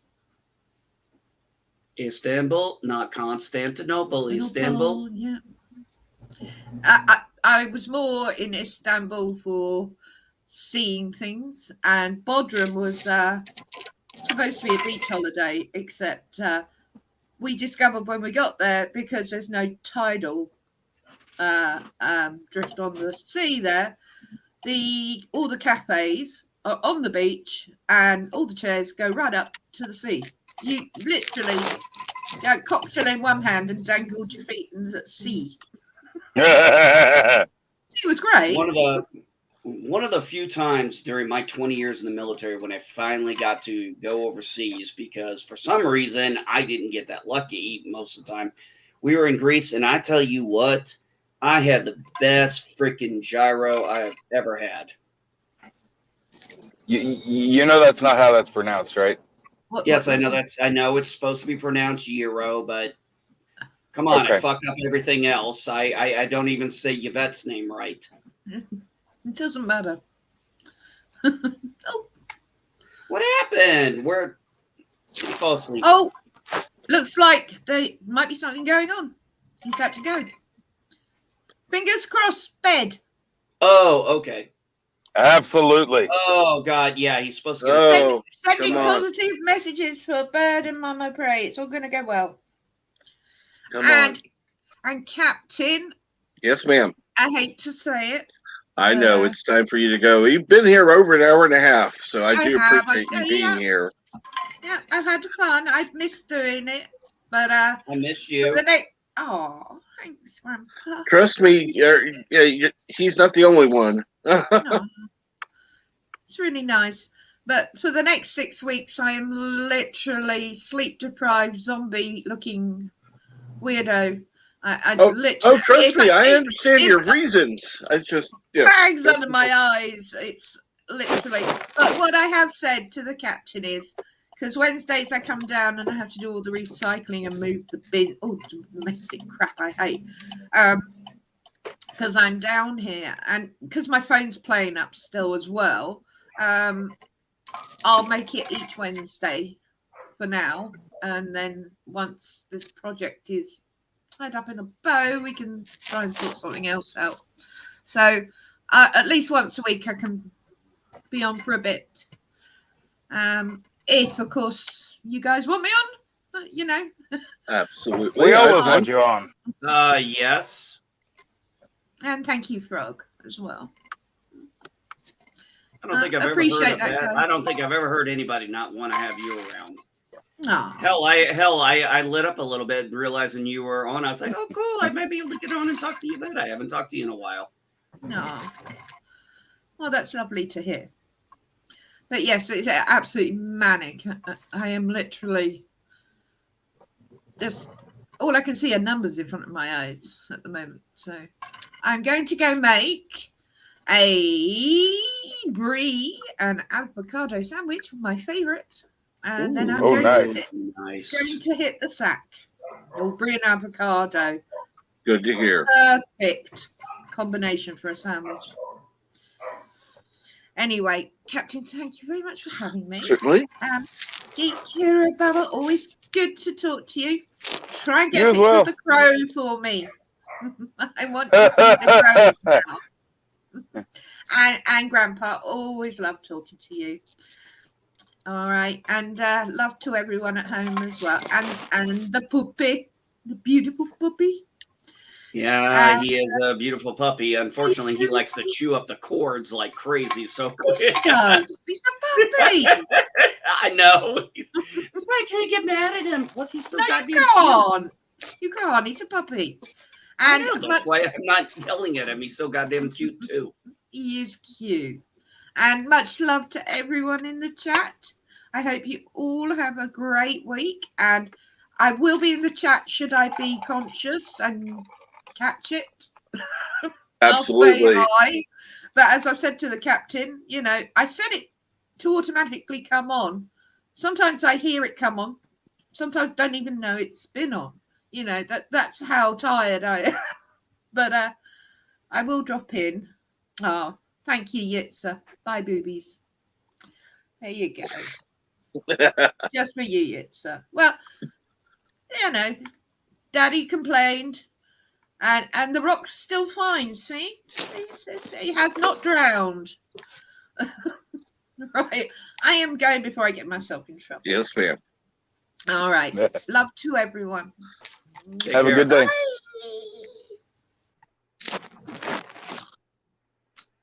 Bye. I'm actually glad my wife. That's good. My wife woke me up. I had to go help her with some stuff at the school. Come back, sit down, and find you guys on, and you bet here. So that was awesome. Absolutely. So Absolutely awesome. yeah, my wife needed me to help her out with my height. So her room at the school has those fluorescent lights, and a lot of the kids were complaining and getting headaches, and my wife's getting headaches, so she got these things off of Amazon, I think. You put them over the cover. They're magnetized, and she got a set that looked like clouds, so she bought 4 of them, put them over that. And I mean, I tell you what, after we put this up, I was like, damn, yeah, I can even tell the difference. I was like, this is gonna be much better for the kids. I'm sorry, I don't know why they would have used those fucking fluorescent lights. They're horrible. Well, when I used to work in, and I'm not talking the old school kind. I'm No. talking the ones they have The now new that are ones. like, oh my god, they're They horrible. claim like, they're you supposed to save energy. Fuck it, fuck that. I'd rather spend the energy and save my eyes. Yeah. Yeah, it's like when you walk. I mean, you see sometimes you go in these places, you're like, I got to put my sunglasses on just to walk through the goddamn place. Yeah. Mm-hmm. And those fluorescent lights are even worse for people, I think, who have glasses, because you know how glasses are. Oh yeah. Yeah, and so we put those up this morning, and I was like, man, I could see a whole hell. That's one of the reasons why, that top light up here, besides the fact that it would shine on my dome, was totally disgusting. So these LED lights are just fucking fantastic for my eyes versus turning on my fucking light back here.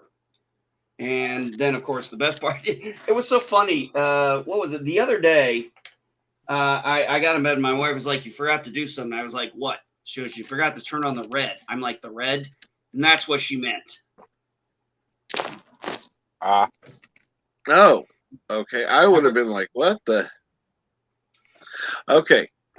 Yeah, the red light. This is what we do at night, is so you can definitely get through here, still see, and it doesn't affect.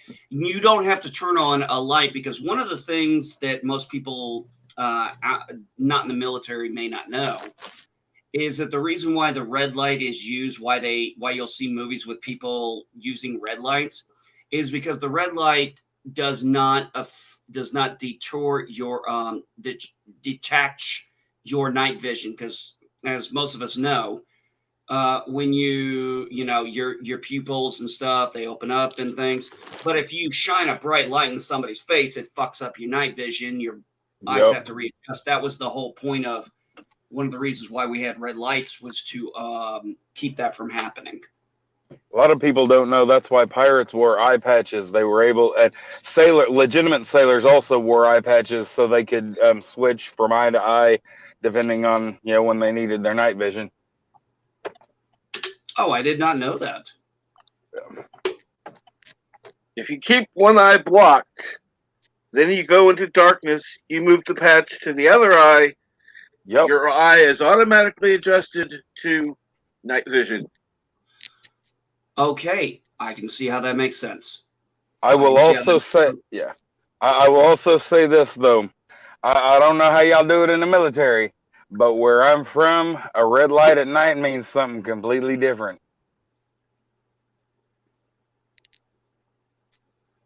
That was a prostitute joke. Oh, yeah, I know what you mean. Oh, the red light district. Okay, gotcha.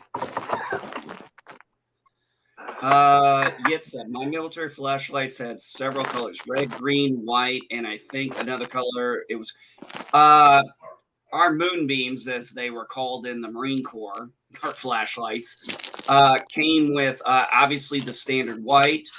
We did have the green, we did have the red, and if you had the same colors we did, which sounds like it would have been probably blue, red, green, and blue.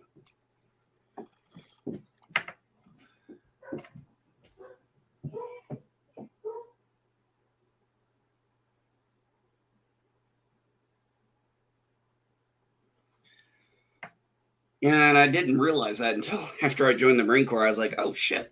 And I was like, damn, maybe I shouldn't have had that mag light growing up.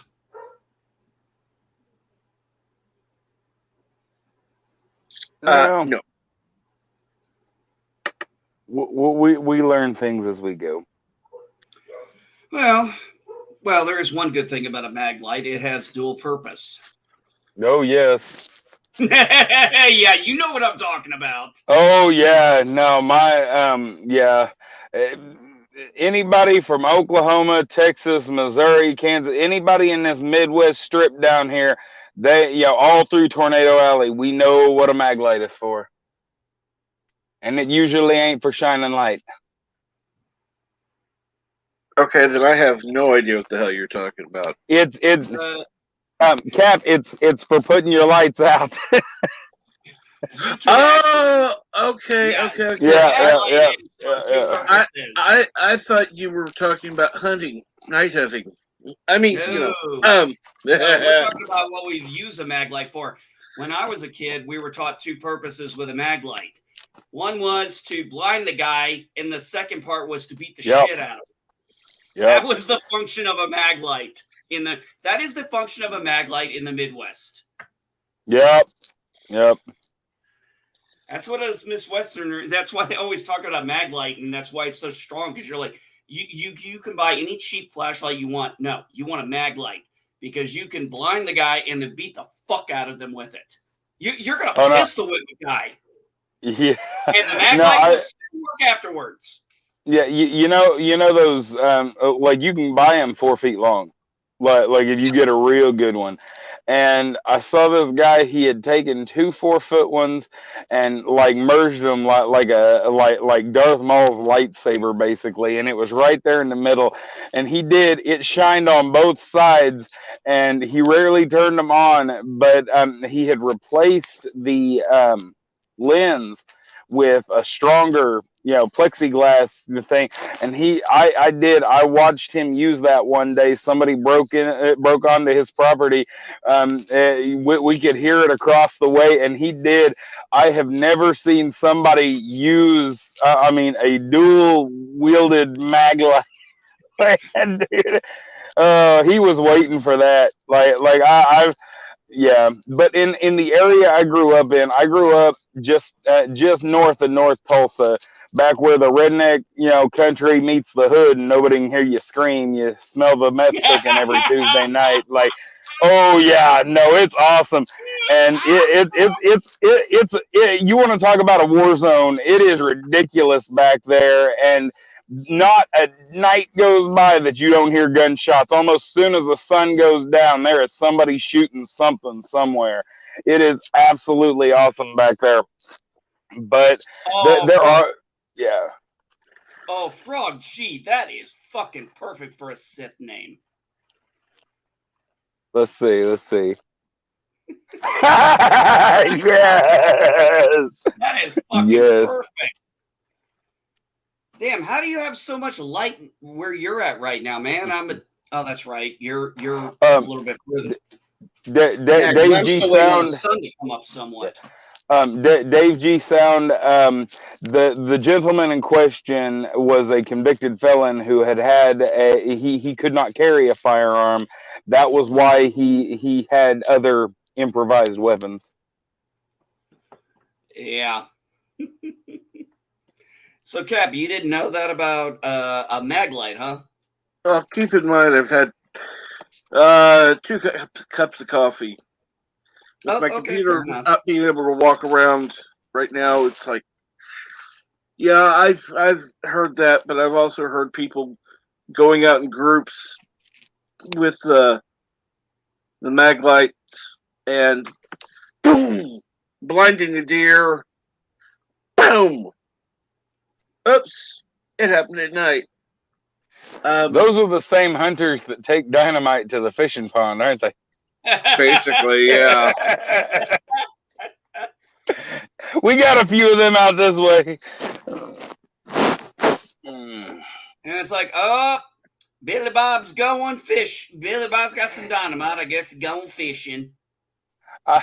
Man, yeah, no, I know some crazy people down through here, and I promise, wink, wink, I'm not one of them. No, no, I've had my moments, but I'll tell you, it's great because you'll see these people. Um, I remember. I remember this guy that my uncle used to know. He had it where it's basically like dipping a high powered cattle prod into the pond and watching the fish just rise up and or into the lake or whatever, and you send a big enough shock out, and anything within a certain area will it'll shock, and then they'll float to the top. I've also seen somebody actually use dynamite to catch fish. The same basic principle. The shock wave. In this case, it's more of instead of an electric shock, it's a forceful shock. But it kills them instantly. They raise to the top. But now I'll never forget my granddad. He goes that if there he talks like his jaw's been broken. It hasn't, but he doesn't really move his jaw when he talks. Anyway, he's like, if they had put half that much effort into actually fishing, they wouldn't need all that shit. Oh man. Oh. Actually, that sounds like something my great grandfather would have said. Yeah. Well, I don't know. Sometimes. Go ahead. Oh yeah, that's about true. Okay, well, Yeah, I couldn't do the dynamite thing. I couldn't do the cattle prod thing. That takes the fun out of fishing. Literally takes the sport out of it. There's no. I can understand if you're in a crisis situation and you got to feed 24 people. I can see. Yeah, but I mean, just to go and do it, I don't know why anybody would need to do that. I have my. Hold on a second, Cap. You need to say hi to Super Blubberpuss. And good morning, Super Blubberpuss. How are you this morning? I'm just getting ready to. Nice. I have a cousin who lives in Granite City, where I'm from, and he is an avid fisher, avid hunter. And I was like asking him, "Where the hell are you getting all these fish?" And he told me where he was getting them. I was like, "Are you freaking kidding me? Really?" I was like, "Horseshoe Lake? Nobody ever fishes it." He goes, "I know. It's a well-kept secret." He goes, "Don't tell anyone." And now here you are online on a live stream. Yeah, well, you're going to have, I'm sure there's more than one Horseshoe Lake around in America. Well, yes, but you just told us where you were from. One could deduce, Well, I'm sorry, but that was 10 years ago when I asked him that question. So I think, fair enough. The time has passed. People probably know about it now. I used to joke with him. I used to say, "Damn, I want to go hunting. I want to go fishing, but I don't have time to. But I guess I get to live vicariously through you and watching all the cool shit."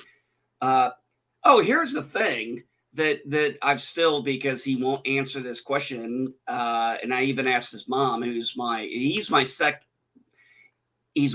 cousin, or he's my third cousin. His mom is my second cousin. However, the cousin thing work. Sorry, they're very difficult to figure out. And it's not really that difficult if you know who's related to who. But yeah, no, I'm talking about the first cousin, second, third. First. Go ahead. You asked him what? Oh, I asked. His girlfriend, who he's been with for a long time, she's an avid fisher and hunter with him, and I've seen them both do pictures of hunting. She's shown, I've seen her with the turkeys and stuff. She's a very beautiful lady. And after his younger sister got married, I actually asked him, I was like, "Dude, when you going to put a ring on that finger? Because you ain't getting any better." And I asked his mom that question. She goes, "Yeah, he's thinking about it. He wants to. He's waiting for the right time." I'm like, how much more time does he need?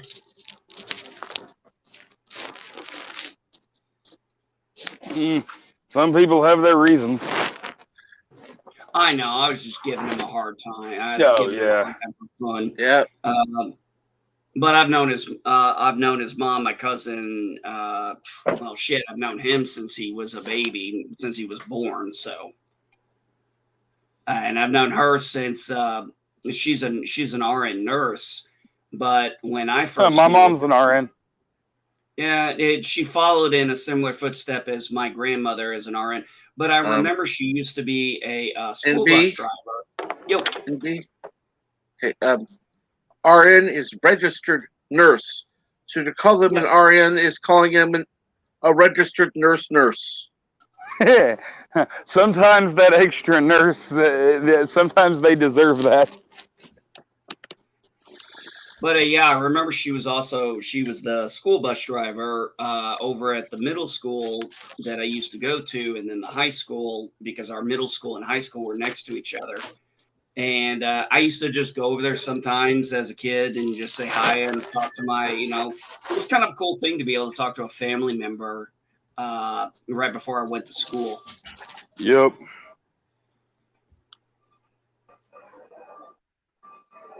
Of course, there are kids that want to talk to anybody but family before they go to school too. So, I have a tendency to get along pretty good with most of the cousins I talk to. I don't have much of unfortunately, I don't have much of anything else. Although I did talk to my father a couple days ago, kind of tried to patch things up with him. I can't just stay mad at the guy forever. I wish I could, but sometimes, but I just can't. I always end up talking to him. We always end up working things out. And then I'm sure 6 months from now, we'll get into some huge fucking fight about something stupid. And then we'll spend another 2-3 months not talking to each other. That's what family's for. That's also because you let him in too close again. Well, no, I don't. That's not going to happen this time, Cap, because he's made it very clear he's staying in South Carolina, whereas I'm in Indiana now. But you're right. Close does not mean physical location. I get what well, the difference, though, is I don't have to actually talk to him if he calls, but I called him. It's just, I don't know. Guilt, whatever you want to call it, just wanted to talk to my father. I don't know. I'm weird like that. It's not weird to want to talk to your father. I'm just saying. Oh, that's cool beans. Yeah. Now every once in a while I call my dad or granddad, and things these last couple of years especially, but ever since my mom and dad split up, I was lucky. I was 18 when they split, so and my sister is a year younger than me, so she is 17. My brother, on the other hand, was only 9, and he only had dad consistently for half his childhood, and everything else was split up and everything. And realizing how much how different his childhood was from mine, we'll stop and talk about it, and I'll hear a few old stories that I've told a dozen times, hearing them through his perspective, being a little bit different, it can be eye-opening. Yeah, your youngest brother was 9, you said? That's the age that's the age when both my parents divorced. Or split up, got divorced, was right around 9 years old.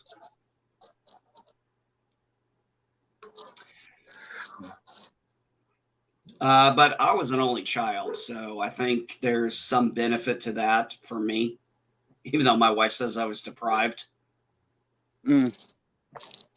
I told her, I said, the only thing I was deprived of is I couldn't blame what I did on somebody else. Well, see, I had the opposite going. I'm the oldest of my parents' children, but we all grew up. My whole family out there where I was telling you about, in north and North Tulsa, out there in Osage County, we have.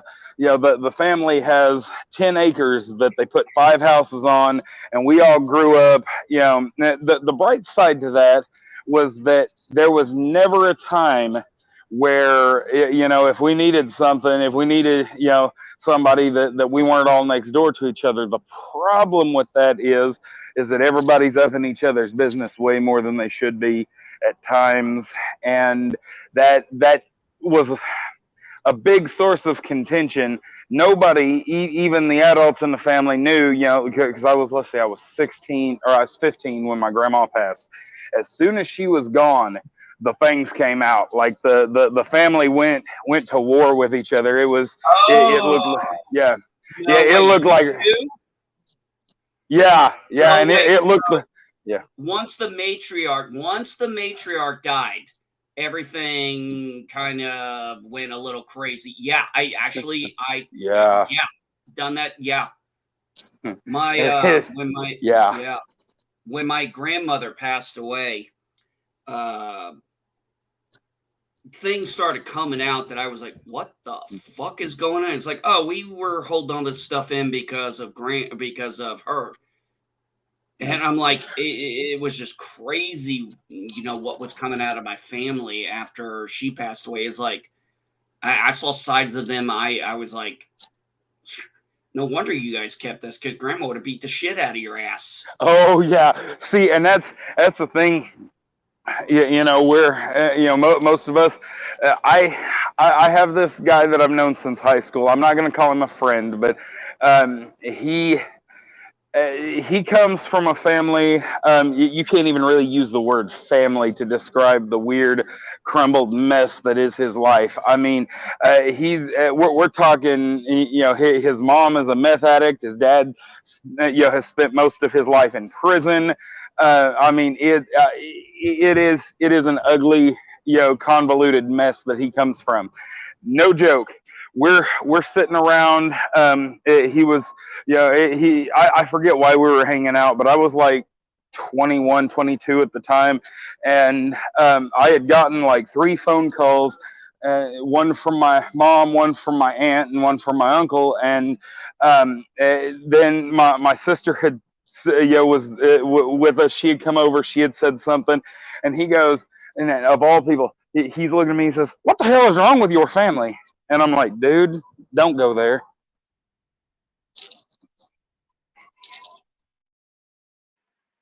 Huh. Yeah. Most of the time, most of my friends absolutely loved my grandmother and thought the world of her, and they were all like, well, she's in charge of your family. And I said, yeah, tell me something I don't know. And unfortunately, once she passed, things crumbled in my family in so many damn ways. My father has no contact with his brothers, no contact with his sisters. And family members just stopped talking to each other. It was, at the point that we realized that most of us were only ever hanging out with other family members was because she would get us all together, for dinners and stuff. And it was like once she passed away, everybody just kind of went their own way. It's like, okay, I'm going to put up with you for her, but yeah, once she's gone, yeah, go fuck off. Yeah, truth be told, that is how it worked out. I mean, it's not that it's not that I don't, we don't love each other sometimes and we're good family members and stuff, but the getting together, the coordinating, the family time, once my grandmother was gone, that all pretty much went away. Yeah, but see, there's always something between some family members. This person doesn't care for this person doesn't care for this person, blah, blah, blah. so and so did something to so and so, or they feel slighted by so and so. But for grandma's sake, I'm going to come. Yeah, well, if I don't come for grandma, she's going to get pissed. And she's going to be hurt. And I'm going to have to explain myself. And it's, I'm coming for grandma. That's it. Well, see, and that's the thing. My family, my Uncle Danny said it best. He said, whenever, I mean, even after my grandma passed, the family still tried to get together and stuff. And of course that it ended up looking like a game of Highlander. There can be only one, but anyway, yeah, that's real fun. That's real fun at a family function. But anyway, now, so I had to work during one of our family functions. I don't even remember what day it was. And I got like 300 calls at work that they're like, where are you at? And then, another month goes by. We're supposed to be getting together again. And my uncle's laughing. He goes, yeah, in our family, it's not, we're sorry we missed you. It's where the hell were you? But yeah, no, they've simmered down a little bit, but I'm not joking. Meemaw wasn't even in the ground. The funeral service, or the funeral home had not even come to pick up her body, and her my cousin's wife and his mom, who is Meemaw and Papa's oldest, his wife and his mom, Meemaw's not even gone out of the house yet, and the two of them get into a fist fight in the kitchen. I mean, it was, yeah. And then, of course, the county cops get called because people can see and hear things, and the county cops get called. And sure enough, we were, both of the cops, through different avenues. One, we had known, one knew our family because he used to go to church camp with my cousins. And then another one, his mom, was going to church with us at the time. And so, of course, all over the county, people talk and all that. I mean, it's just, and of course, that was Meemaw's biggest thing. If we had beef, we had to handle it in such a way that it was not going to disgrace us across the county. And she wasn't even gone a day, and everybody was knee deep in our business. Well, that's what I grew up in too. In a similar situation, was you don't air family stuff outside. Yep. And yep. Good morning, MJ Garrett. But the moment grandma was gone, everybody started airing every fucking thing. And see you later, Dave G Sound. Take care, Dave. But yeah, everybody started airing their dirty laundry, and then I found out so much about my dad with his brother because it apparently after they passed, after my grandma and when my grandpa passed, sorry, I'm trying to think of the time. My grandpa passed from a botched surgery. My dad tried to sue the hospital, and he was 62, and my grandfather was 62, and they said, nope, we're not, no lawyer would take him. And he tried to get with his brothers to help him, and they said no. And then when my grandma passed, it was basically just, for some of them, sell everything and move on, where the rest of us, some of us were still grieving very hard. And it was like, hurry up. And see, here's the thing. What I'm going with here is we got angry with our family members who were like, just hurry up, sell all this shit so we can move on. Was when my grandmother, when her father passed, my great grandfather Joseph, my granny, her husband, had one of her brothers and one of her sisters literally tried to sue her for his estate. And this was like, oh, I don't know how long after he died, probably within a week. And my granny was, a very good, soft Christian who always believed in forgiveness. Whereas my grandma, her daughter, was like, I will never forgive you fucking people for what you did to mom. And I'll tell you what, she never did. She never wanted to talk to them. They would call her sometimes. Actually, when my granny died, which was a year before my grandma died, she basically did not tell certain people in the family, and she said, I don't want them at the fucking funeral. I mean, my grandma could hold a grudge like nobody's business. And when she said, I don't ever want to see you again, she never let up from that. Well, and no, I know exactly what you mean. See, my grandma went first. Nobody was expecting that. We all just knew that Papa was going to go first. He was 10 years older than her. He ended up dying. He would have been 96 if he had, or 94. He'd have been 94 if he had waited another month. But anyway, she got lung cancer, and she tried to fight it. She said she'd go through one round of chemo. If it got worse, she was done fighting it. She was going to live comfortably for the last days, and she wasn't going to do any more. So she did the round of chemo. She fought pretty hard, but after it was over, she signed. We signed her on to hospice, and she did get to rest pretty well at the end. She was 76 when she went, or 77.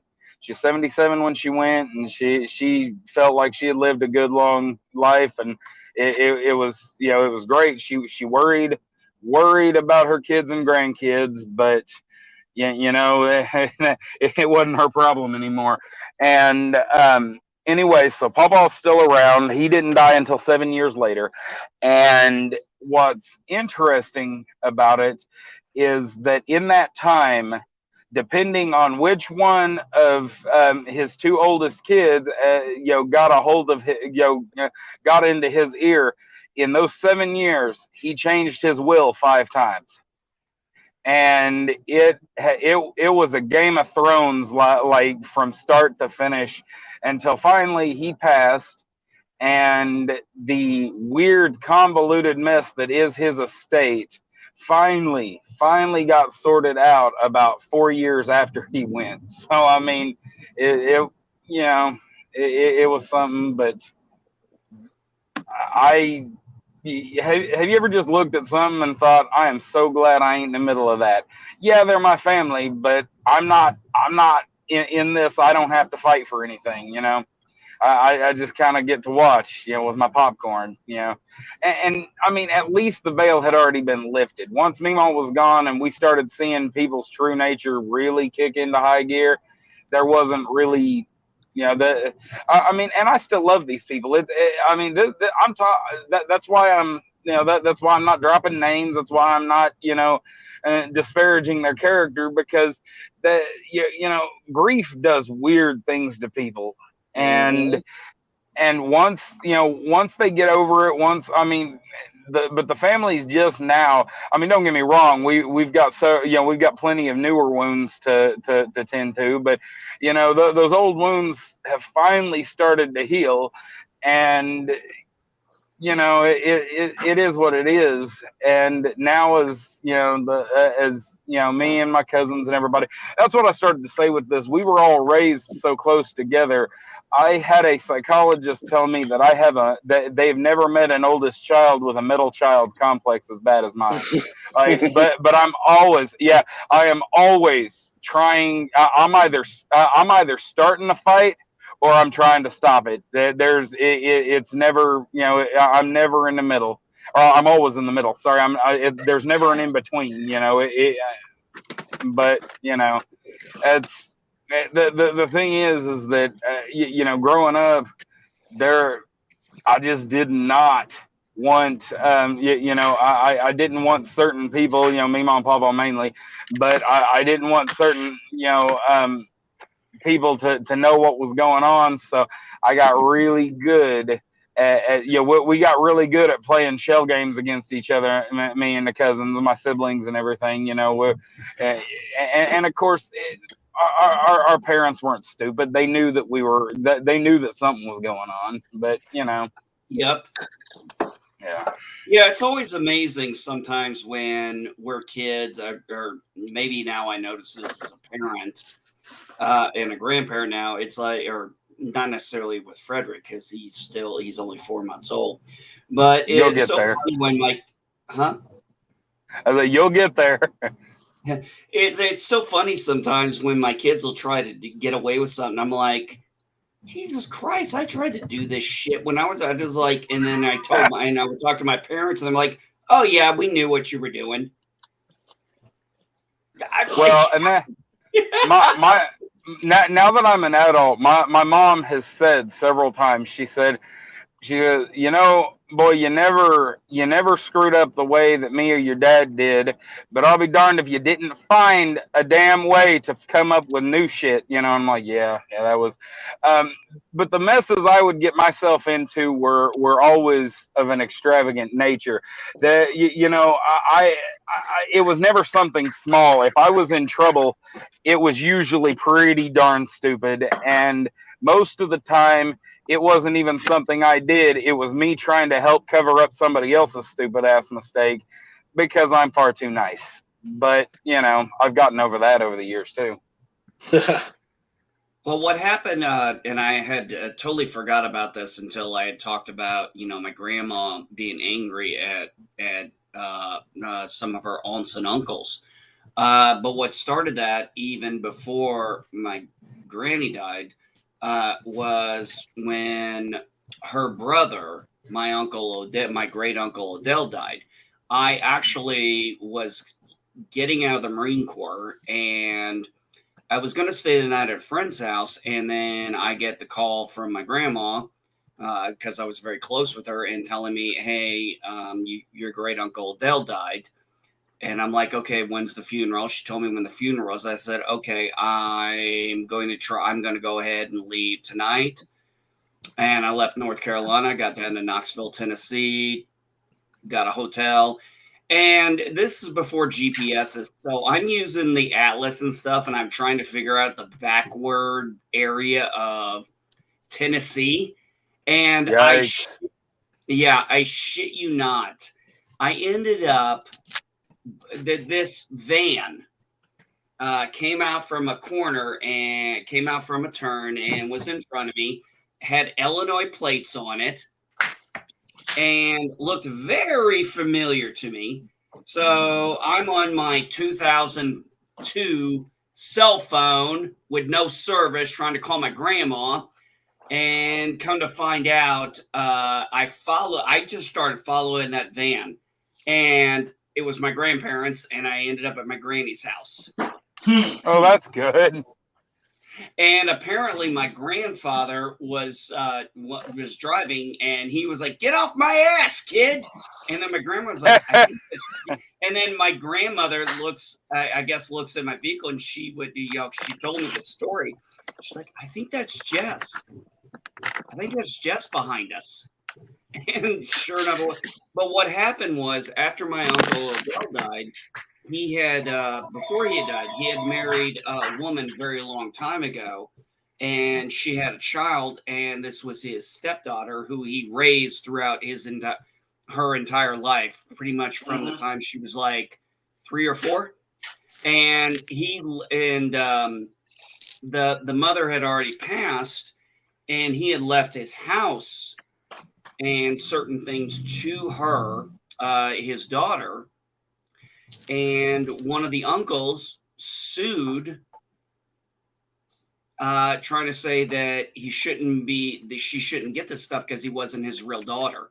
And wow. I remember how I was told the court case went, and it was they went in, they tried to say she's not his real daughter, she's not entitled to anything. Like, how long were your parents married?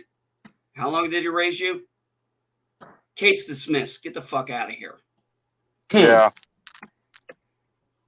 Because he raised her pretty much her entire life, her entire life. She was actually like saying, he was my father. She's like, I don't know who my real father is. I know, sorry.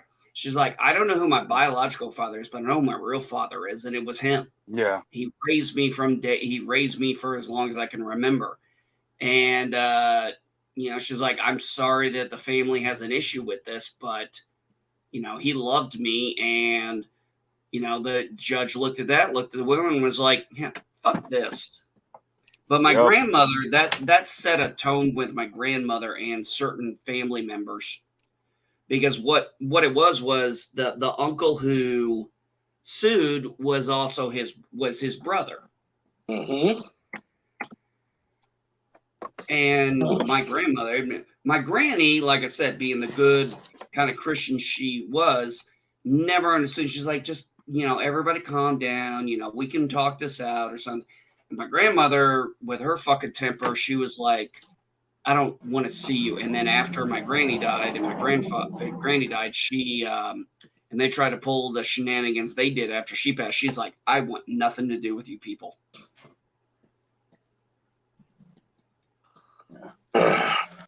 Well, I can say this. Do y'all ever watch the originals on CW, the Vampire Show? No. Well, yeah. One of the vampires is or like several of them are ancient. Like that's kind of the theme of the show.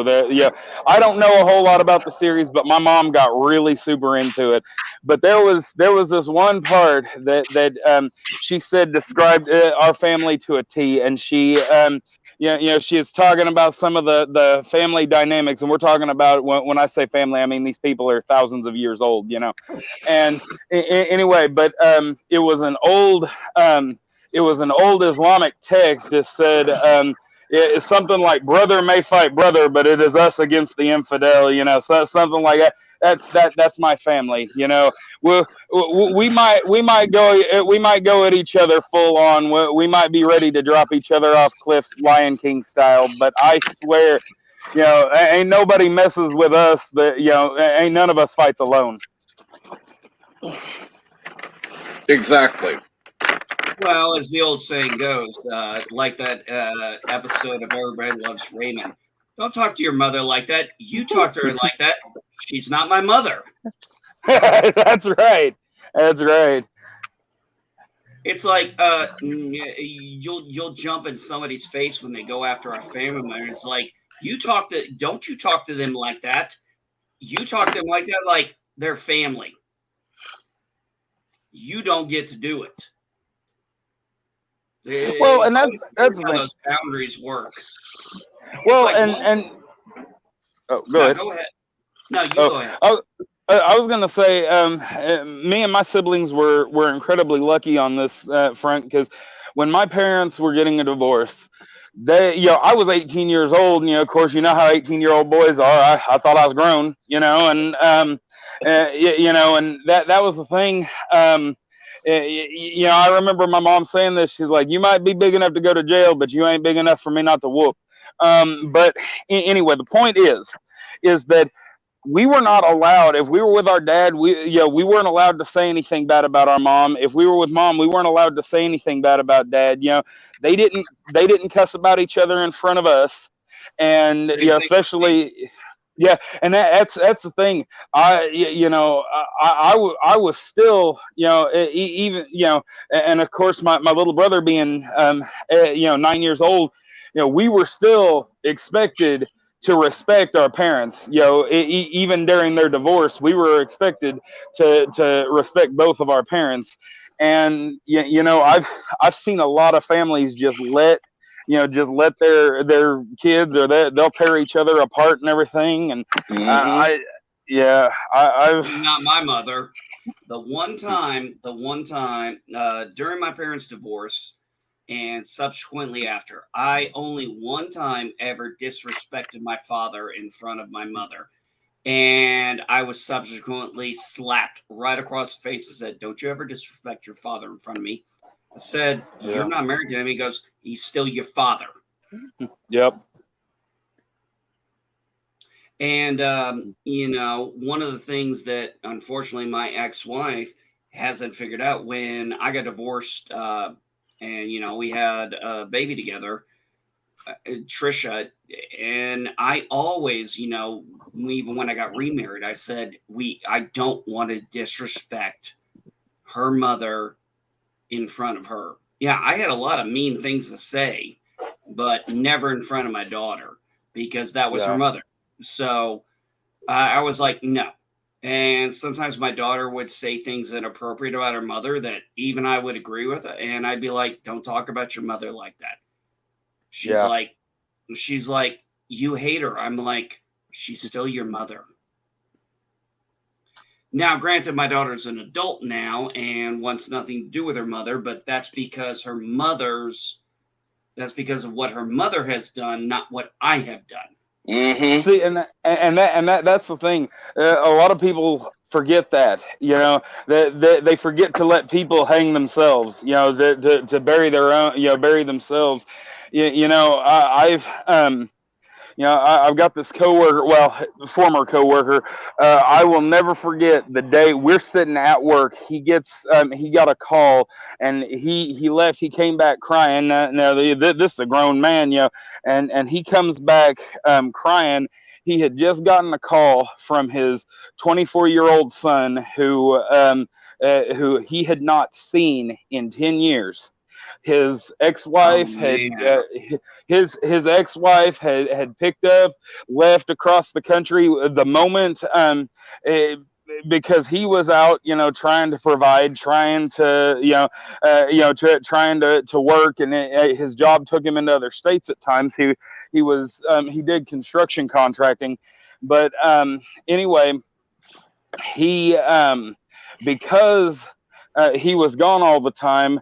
The state that they were in at the time, he was in Florida at the time, they went ahead and just awarded her full custody. And when she didn't have to, have anything to do with him, she packed all three of them, and they took off to New York. And he, by that time, anyway, he ended up coming down to Oklahoma, but anyway, he had not heard from his son, or he had heard from him a couple times, but he hadn't seen him in 10 years. And he had called and asked him to, come to his wedding. And he said, well, what about your mom? He goes, I've already taken care of mom. We've got a place for you. You're going to sit with, basically, he was going to sit with the bride's family. And they had already talked. They had already talked to them about it. They were excited, and so Bill was able to get. He was able to go to his son's wedding and everything. But I'll tell you, hearing more about their story, she did everything in the world to turn the older two kids against him, and to turn the youngest one against him. And to hear, to hear his son, talk to him, it worked for a real long time, until the truth, just started coming out. And after her third, after her third husband, and apparently a real bad situation, because his youngest son was telling him all this, on his trip up there. And apparently they had he had a stepbrother that that she had she just flew off the handle and told a bunch of lies about, and this kid ended up serving jail time because of it. And they all pretty much knew who their mama was when all that went down. And anyway, apparently he was that stepbrother was at the wedding too. So yeah, no, I did though. I thought that was pretty cool that he got to he got to actually go to his kid's wedding, because the first two didn't. They never called him, never wrote to him or anything, and he did. He had to sit on his daughter-in-law's with his daughter-in-law's family at the wedding, but at least he got to go. And so Yeah. I mean. Yeah, He is a Yeah, he is he's a much less depressed person now. When I was, people would ask me about, as I've gotten older and my daughter's gotten older, I used to tell my wife, I said, I'm scared. And she goes, why? I said, I'm afraid that my daughter's going to be estranged from me, like, I am from certain people in my family. And that was always my biggest fucking fear, was that my daughter wouldn't talk to me anymore. And thankfully, I am one of the closest people she ever has now, because that was, I don't know if it's because it was my biggest fear. And I saw how my ex-wife was, my ex-wife never said a good thing. This is the thing. She learned something when my daughter left my house after all her problems she had, which is a very long story. And You told us a little. Yeah, I know. But I mean, once my daughter got to really understand, she goes, Dad, you were right. She is just angry and bitter and blames everything on you and blames everything on me and says nothing nice about you. I said, well, I've never really said anything nice about your mom other than I told you to respect. I said, and she goes, but you never talked like that. You always said respect your mother, and you never talked about her bad in front of me. You always, when my daughter would talk to me about her mother, and I'd be like, okay, let's talk. And I would listen, and I would keep my anger and my bias in check and put my daughter first. And somewhere along the line, thankfully, my daughter figured that out. So I got lucky there. Jedi Bill, good morning. Good morning, Jedi Bill. Didn't want to interrupt you guys. What's going on, Bill?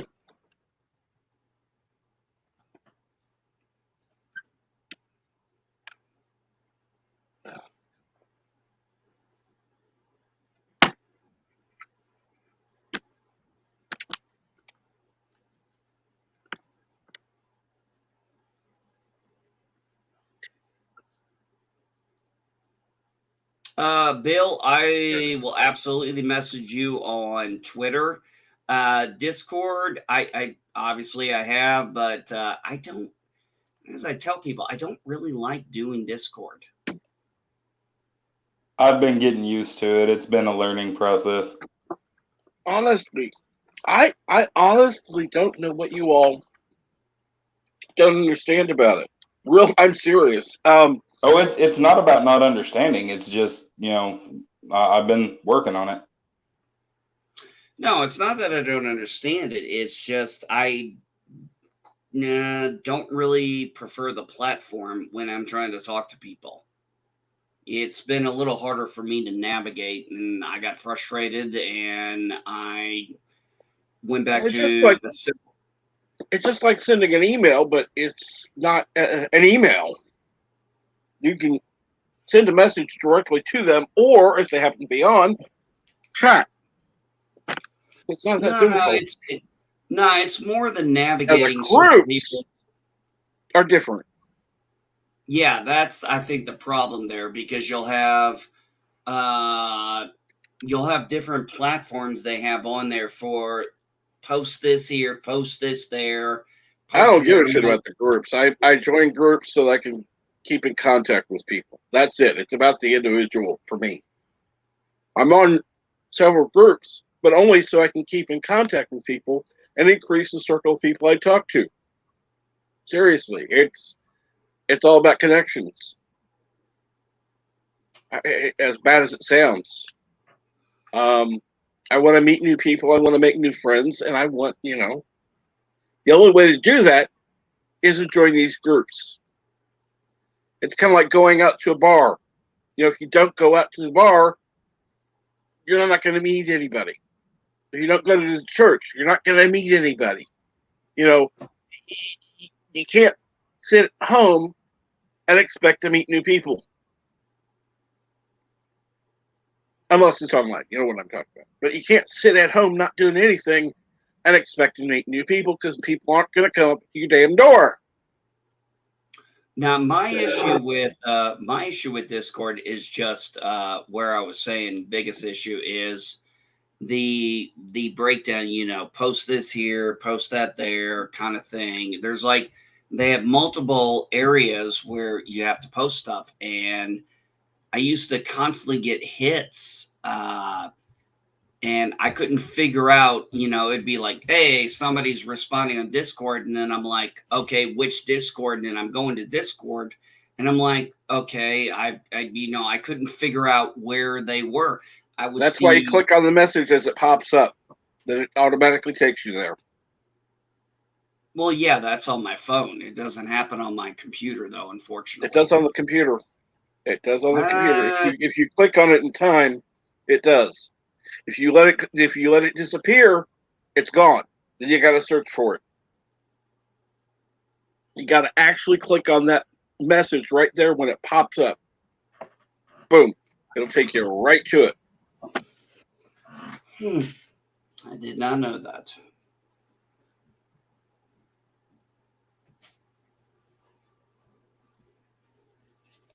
And I'm sorry to hear your PC's giving you problems today.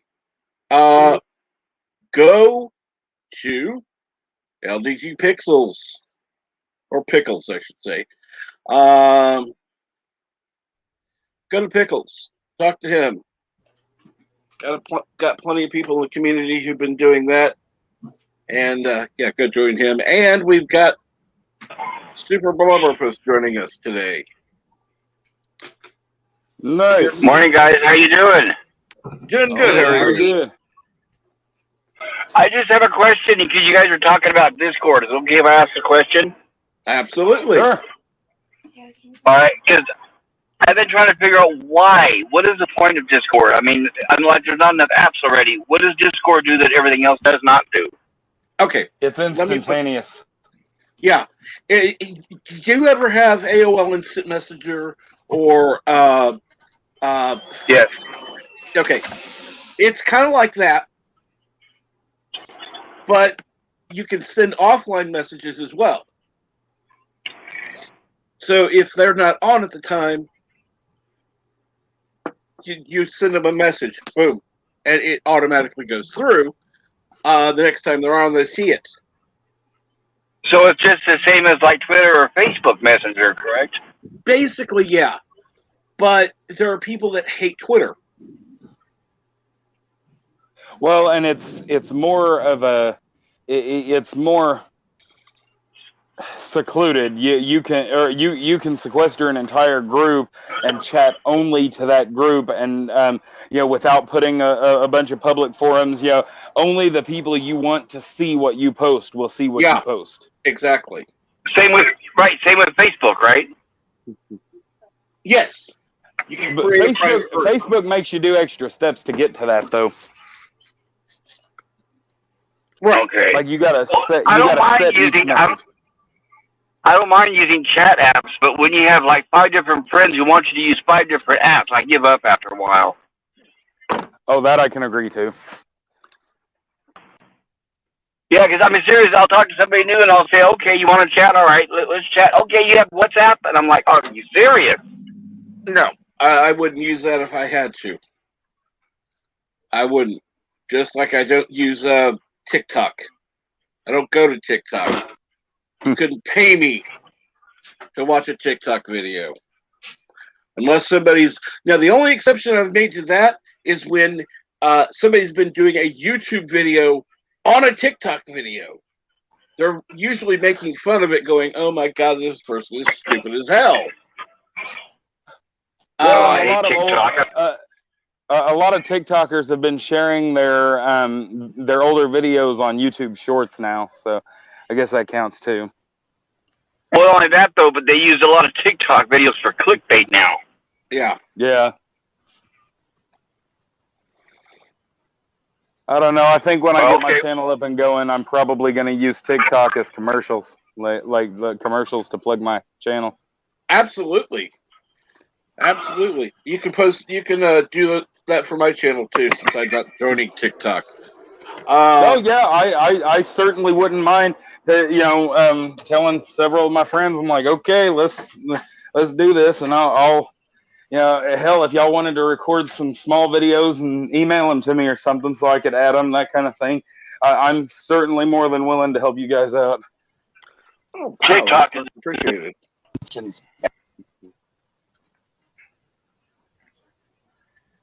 Well, I don't know. Hello, ladies and gentlemen. Good morning, Mar. What's going on? Not much. Just woke up. Good to hear you, sir. That's not really true. I woke up a little bit earlier, but I just couldn't get out of bed.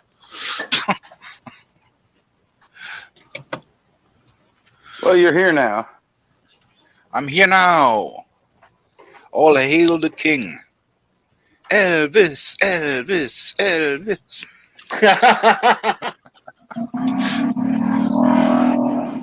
Watch out, don't say it 3 times. You might show up in the mirror at the buffet. And the A-Team. I think that's the same person that was a different name yesterday. Good morning. How are you, the A-Team?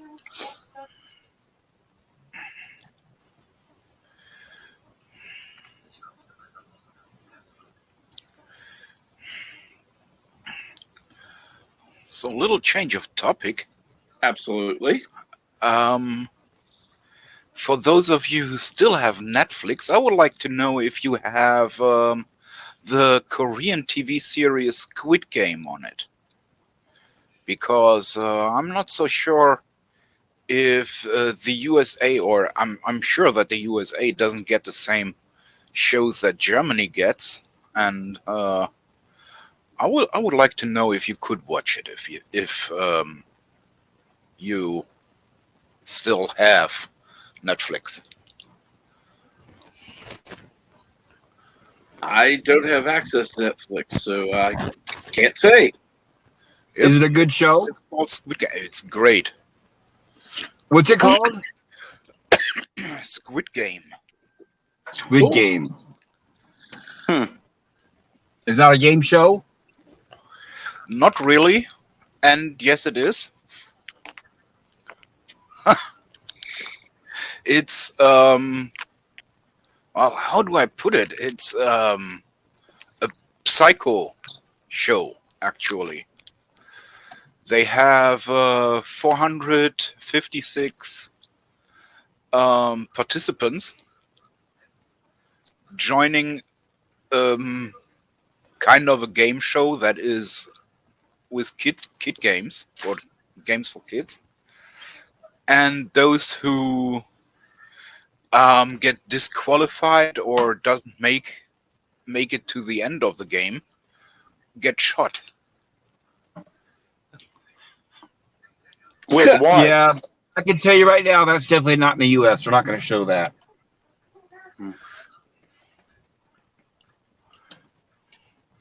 It's absolutely great. And yeah, it's Yeah, a usually TV series. It's usually the better it is. Usually the better it is, the less chance of them showing it in the U.S. If it's not woke, they're not going to show it here. So the participants went in there without knowing they are getting killed if they fail. And all they know is that they have to survive 6 rounds to get money. And right now, every participant that's still left would get about 35 million euros. Oh, damn. Okay, wait a second. Okay, so is it like a drama fiction but it's based around a game show? Yeah, like a deadly kind game of. show? Oh, Yep, okay. kind of.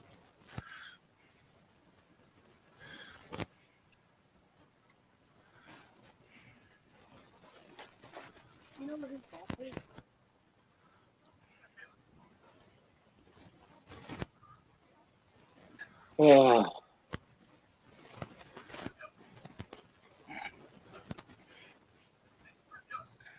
All right. Let's see here. So I just looked it up. So Squid Game is a scripted show. It's not like a live game show. It's not like a live game show. That would be a little bit too harsh, huh? Well, yeah, but it Killing sounds more people exciting. live in a game show. Yeah, there's a cheesy movie from the 80s called Death Row Game Show, and it kind of reminded me of that. Yeah, I don't know the Death Row Game Show. Well, this one, as I say, it's completely made on kid games, like Right. Red Light, Green Light. This was the first one. And good morning, Green Robert. How are you?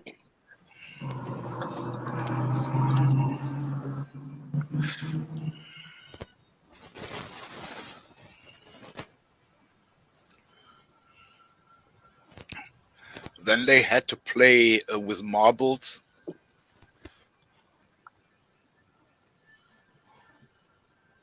Ah.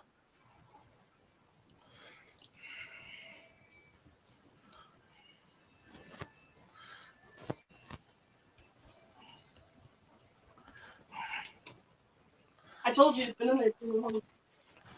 It needed to go away like a week ago. And it's kind of a great idea how they finance that thing. Right. Because they have two operations running there. Mm-hmm. First, they get money the usual way that the Americans would use, by letting people bet online on it. Nice. On the winner. And secondly, they sell the organs of the one who deceased. Oh, wow! That is a good racket. I gotta admit. I gotta make sure they shoot him in just the right place then. And as I saw that they were selling the organs as well, I was like, hey, that's a great idea. Makes sense. That makes so much sense. You get the organs that you can sell on the black market, and you get a lot of them. And I would like to go ahead and remind everybody to set a reminder to watch Culture Casino. It goes live in 2 hours. Oh, nice.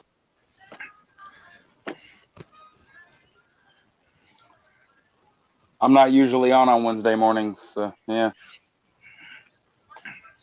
So what's going on today there? Since you're on Wednesday. Oh, I joined because I was doing something a little different at work, and now I'm off work and I'm home, and don't really have a whole lot extra going on. But today we've got a local gas station chain that they go through here and through Kansas. They've got a kitchen area where they sell made to order food stuff, and they've got anyway. Today is Dollar Pizza Slice Day, and that goes for the full. Yeah, that goes for the full for the full pizza as well. You only pay $8 for the whole pizza, regardless of how many toppings you load onto it. Yeah, I know.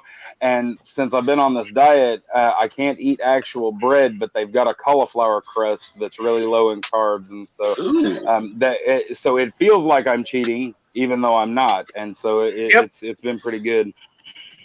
Good to hear. And Professor, I know that Bird is not currently on. I hope things are going well at the house.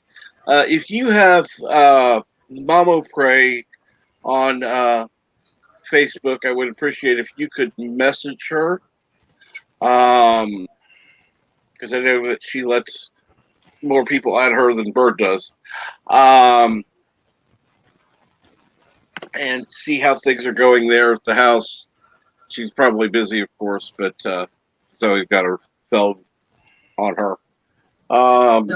Isn't Bird getting his new bed today, right? He's going to be having a some kind of test done as well.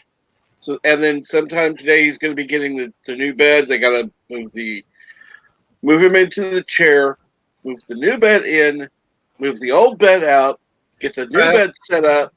Blah blah blah. It's a long.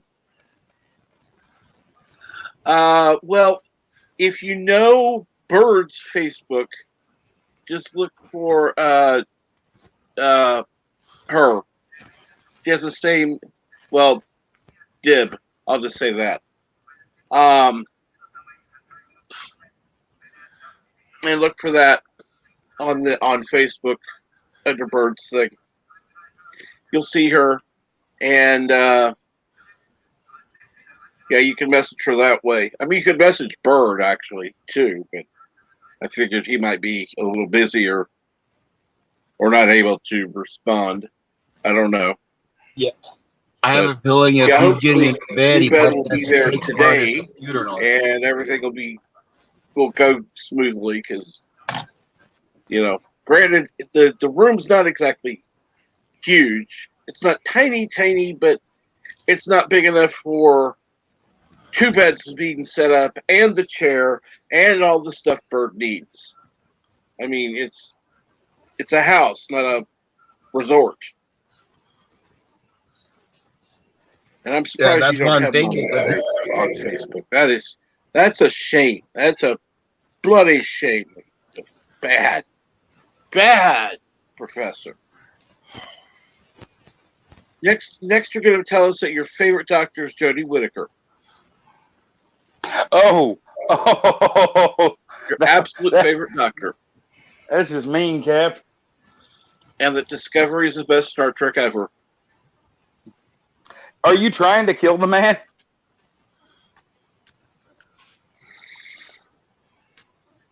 And guess I made fun of somebody, so yeah. Sue me, big deal. That's what I do.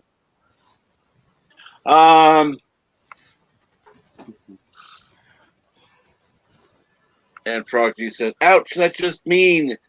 Well, yeah, but I'm joking. It's like, I'm not that big of an asshole. I'm an asshole, but I'm not that big of an asshole.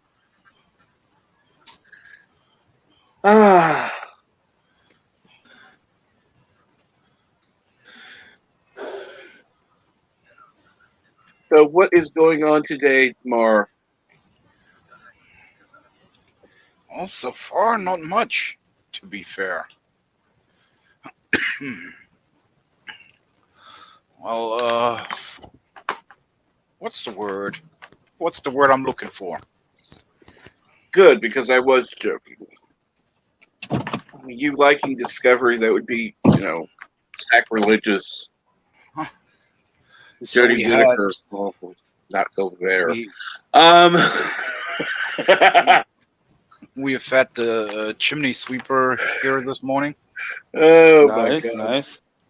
I mean, I'm a Whovian, and I'm not that stupid. But let's see here.